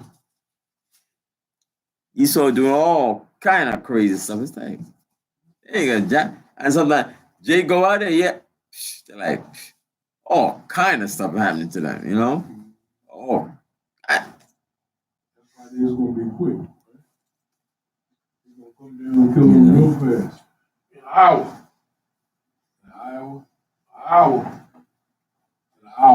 1 hour. Yeah, he said they're going to come. Like what? I just want to read it quickly. Lamentations 4 and 18. They hunt our steps, that we cannot go in our streets. Our end is near. Our days are fulfilled, for our end is come. So they hunt our steps. You say Lamentation 4:18? Yeah. He said explain, well, they hunt our steps in the things that we, our brothers and sisters, they be doing certain things and like, they hunt you down. They're like, oh, you get caught. You get caught. You get caught. You get caught. How many times? Right? So sometimes he's going to be doing all kind of dirt out there. All kind of wickedness out there and whatever. And they just like slither away. You know? or they get a slap on the wrist, or Yeah. that cop. She killed a man watching TV and his Yeah, he was eating a bowl of ice cream. bowl of ice cream. That was his last meal. Then one of them hugged him. Yeah, they hugged her. They forgive her. 5 years. 10 years, 5 years, and 5. That's disrespect. Yeah, they gave her 10 years, but she may only do 5. Yeah. 5 and 5 years probation. Yeah, okay, she a cop, right? Yeah, this brother killed a police dog and he got 45 years for that. Wow, damn. Wow. Why did he kill the police though? Whatever the circumstances. Oh, wait a minute. The real slap in the face is the poor brother wanted to hug her, forgive us. Hey. Forgive her. Now And that's some shit I wish there. I would hug somebody, they kill you. I'm going to try to kill them. I thought he was going to try to choke her to death when he asked, because the way he did it, he said, I just want to hug her. Hug him. I just put my hand I on thought the so gun. he was going to try to choke them to death. Steve Harvey talked about it. But even with Dylan Roof, the family say after he killed like 9 black people, Yeah. 8 or 9, then the family's like, oh, I forgive you. I forgive you. Black people was quick to forgive white folks. Yeah, yo, that's true. Is this forgiveness really, or are they really afraid? I think that he was number 18 years old. See, he didn't get to live life for real yet. Yeah, he 18 years old. I see, that could have been a 45, somebody about our age in here. I'm trying to figure out My what that sister, I think we just afraid instead of them being forgiveness. I don't believe there ain't that much forgiveness in the world. no, not that game right there. He just shot your brother down cold blood. Eating ice cream. And you want to tell him you forgive him. Go up to his apartment. Hold on for a minute. Not laughing. Oh, she ain't even say hold on for a minute. She went right in. Oh, she went in? She did not. She thought it was her apartment. All right. How'd she get in? No, it's not. We talking It was about open. He left the door open. That's so his fault. That's he why made- Timmerman shut yeah, the he made a door. terrible mistake. All I right. think she knew how to go. Come on, 21. All right. Lucky she got a murder charge. Be truthful. Right.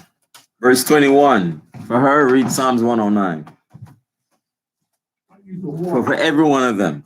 Verse 21. Neither shalt thou desire thy neighbor's wife, neither shalt thou covet thy neighbor's house, his field, or his manservant, or his maidservant, or his ox, or his ass, or anything that is thy neighbor's.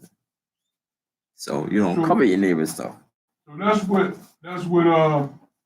what's my man name? Who just killed Nabal? What's his name? Oh, Jezebel? Yeah, what That's it, was her husband's name? King Ahaz, yes. He wanted it. He wanted it, and he was so despondent because of that. The man didn't want to sell it. He desired his house, so he broke that sin right then and there. He desired, he wanted to pay the man, and pay the man. It's not for sale. Right. It's his inheritance. Right. So he desired it. Just like certain things here now, people want to buy certain things like not for sale.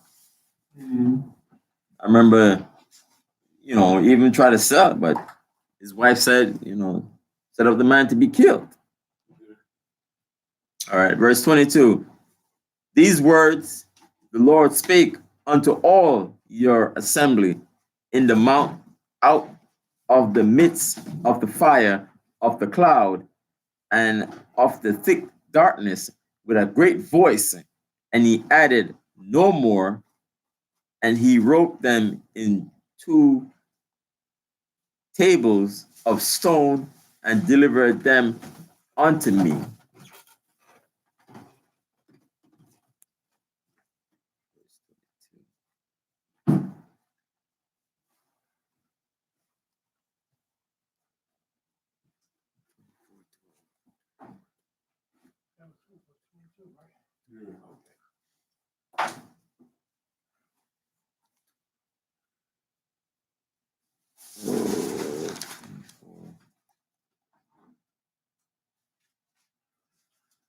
So with the tables of stone is Exodus 24 and 12.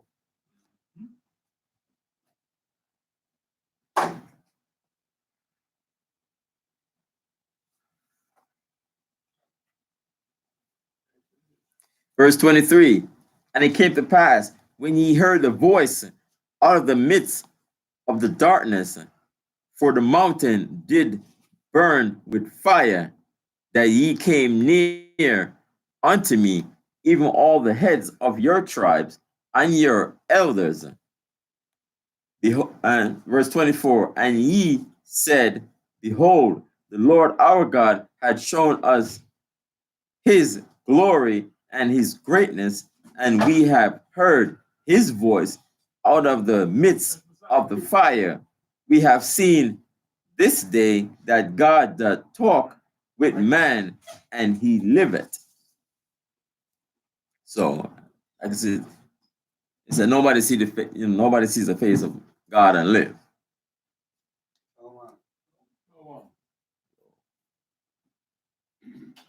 You can see, like he talked to Moses face to face, but not that he could see his form.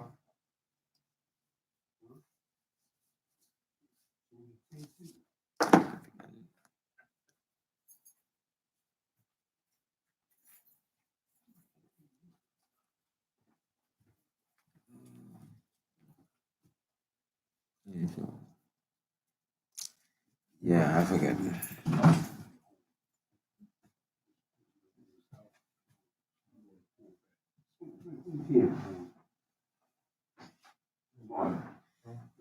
Nobody.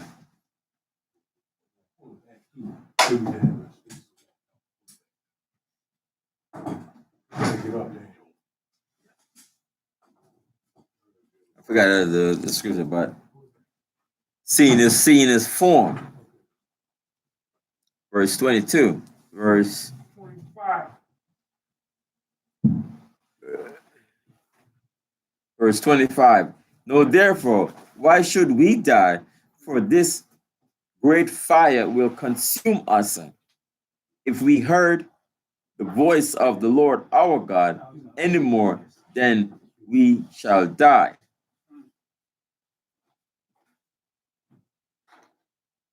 Verse 26. For who is there of all flesh that had heard the voice of the living God speaking out of the midst of the fire, as we have, and lived? So, verse 27, go thou near, and hear all that the Lord our God shall say, and speak thou unto us all that the Lord our God shall speak unto thee, and we will hear it and do it. So, the Most High, What chapter you on? Deuteronomy chapter 5.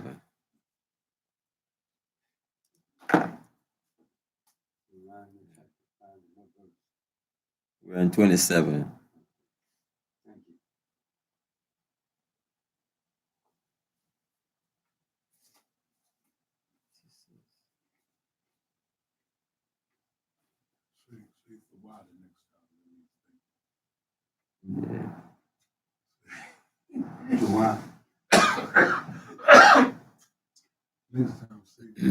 So the Most High speaking to Moses, and then Moses come, it says, speak unto the children of Israel. Like Exodus chapter 12, 12 verse 3. You hear a lot of it.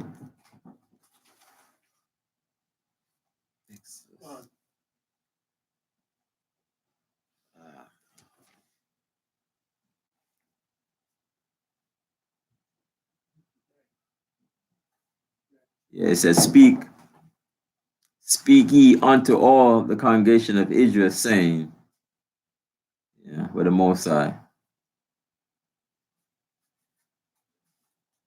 But the Most High is speaking to Moses, and then Moses in turn tell us. So the Most High is dealing with Moses, telling Moses to come up to the mount and keep the people at bay, lest they thirst or animal. And he can speak to Moses to give us.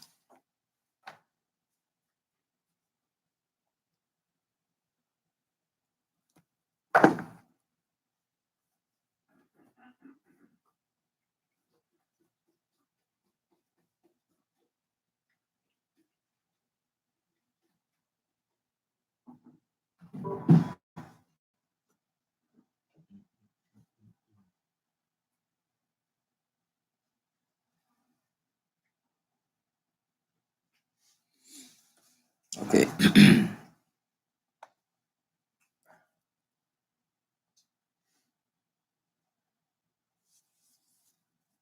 Verse 20. Verse 28, and the Lord heard the voice of your words when he spake unto me, and the Lord said unto me, I have heard the voice of the words of this people, which they have spoken unto thee. They have well said all that they have spoken. If I get this.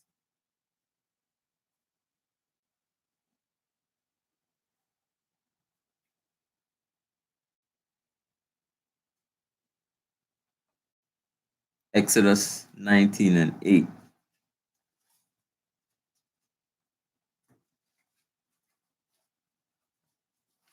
Verse 28.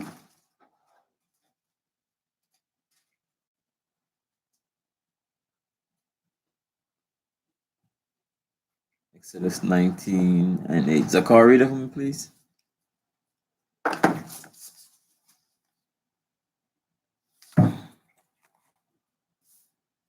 Con.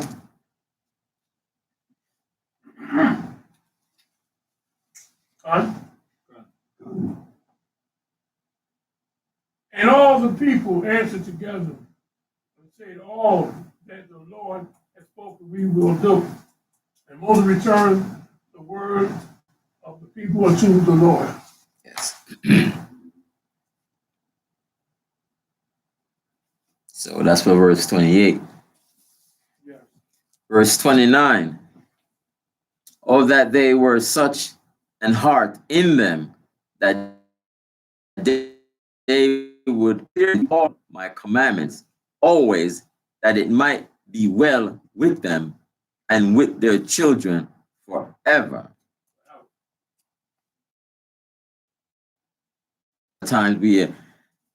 Many times that we had sinned, going after other gods, and the Most High put us in captivity, punishment, kill a lot of us, and so on and so forth. So that's what it says, oh, that there were such an heart in them that they would fear me and keep all my commandments always.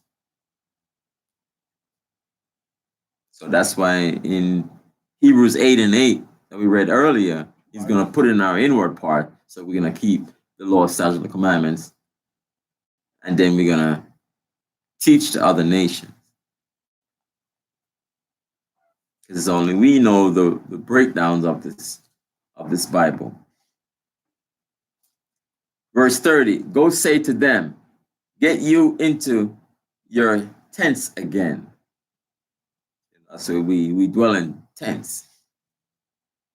Verse 31, but as for thee, stand thou here by me, and I will speak unto thee all the commandments and the statutes and the judgments, which thou shalt teach them, that they may do them in the land which I give them to possess it. So it has to be more than the 10 commandments, because there's also, when you read the 10 commandments, it says those things, right? It says all those 10 commandments, right? But the judgments, the statutes and the judgment, what to be executed if certain laws are being broken, what to do. So when you read the 10, it's like, yes, do's and don'ts. But, what if in when you read the whole Torah, you find out what to do in certain circumstances, whether small or great. And if it comes to certain, we can't find certain, then we go to the Most High about it. Verse 32, ye shall observe to do therefore as the Lord your God had commanded you. He shall not turn aside to the right hand or to the left.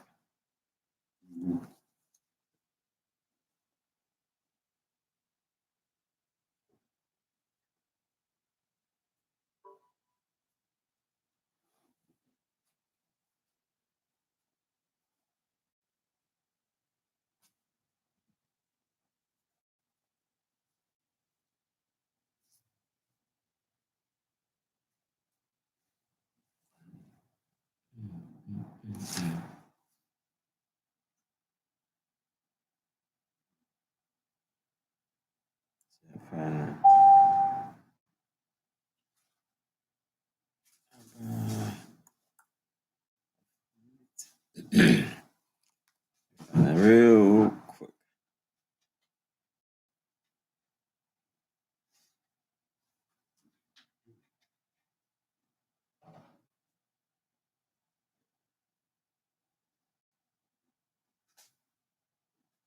Isaiah 30 and 20. 30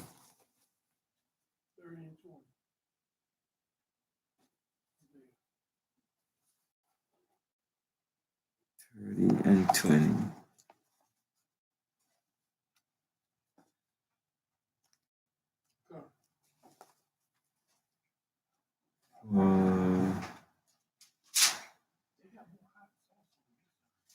Verse 32. Three. Isaiah 30 and 20.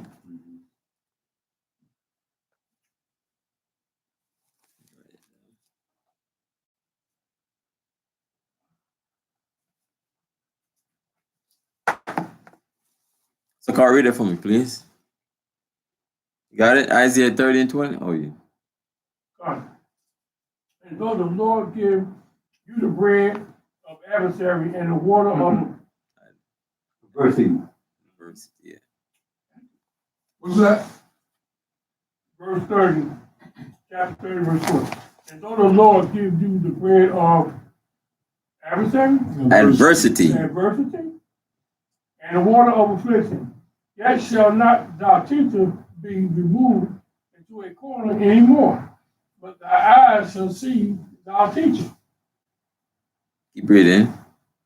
and thy ears shall hear a word behind thee saying, this is the way, walk ye in it, when ye turn to the right hand, and when ye turn to the left. Yes, that's it. So that's it. In 32, that ye shall not turn aside to the right hand or to the left. You're going to walk ye in it. So verse 33, ye shall walk in all the ways which Lord your God had commanded you, that ye may live, and that it may be well with you, and that ye may prolong your days in the land which ye shall possess. So verse 33, Psalms 1.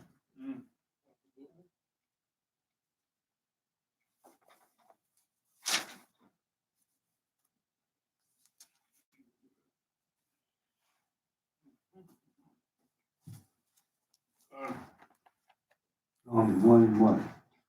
Yeah, I'm trying to.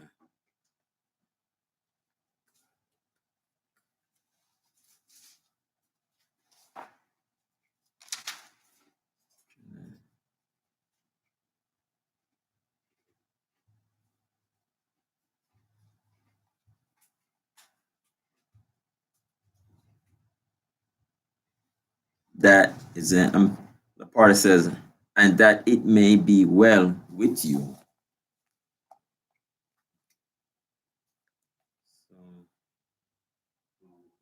verse? Verse 3. He should be like a tree planted by the river of water, and bring forth his fruit in his season, and he should not wither. Whatever he Easy. do, Yeah. and whatsoever he do shall prosper. Yeah. So verse 2 and 3. For he delight is in the law of the Lord, and in his law does he meditate day and night. So we already read it backwards. I'm sorry. Yeah. So he meditated on the law, right? Yeah, meditating the word of the Lord. Day and night. 2 and 3. So that it may be well with you instead of being breaking all the laws out there, going out there, you find all kind of affliction, all kind of stuff happening to you. It's like, why am I doing all this? You gotta stop all that craziness out there.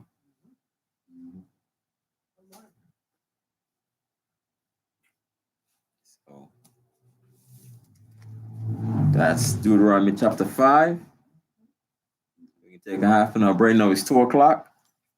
We're gonna come back at 2:30, and then we're gonna do Deuteronomy chapter 6.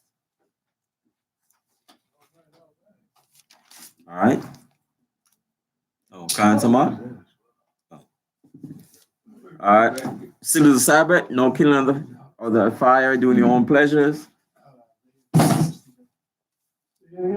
All right. Shalom. Oh, yeah. Hey, they got my face, boy. You see?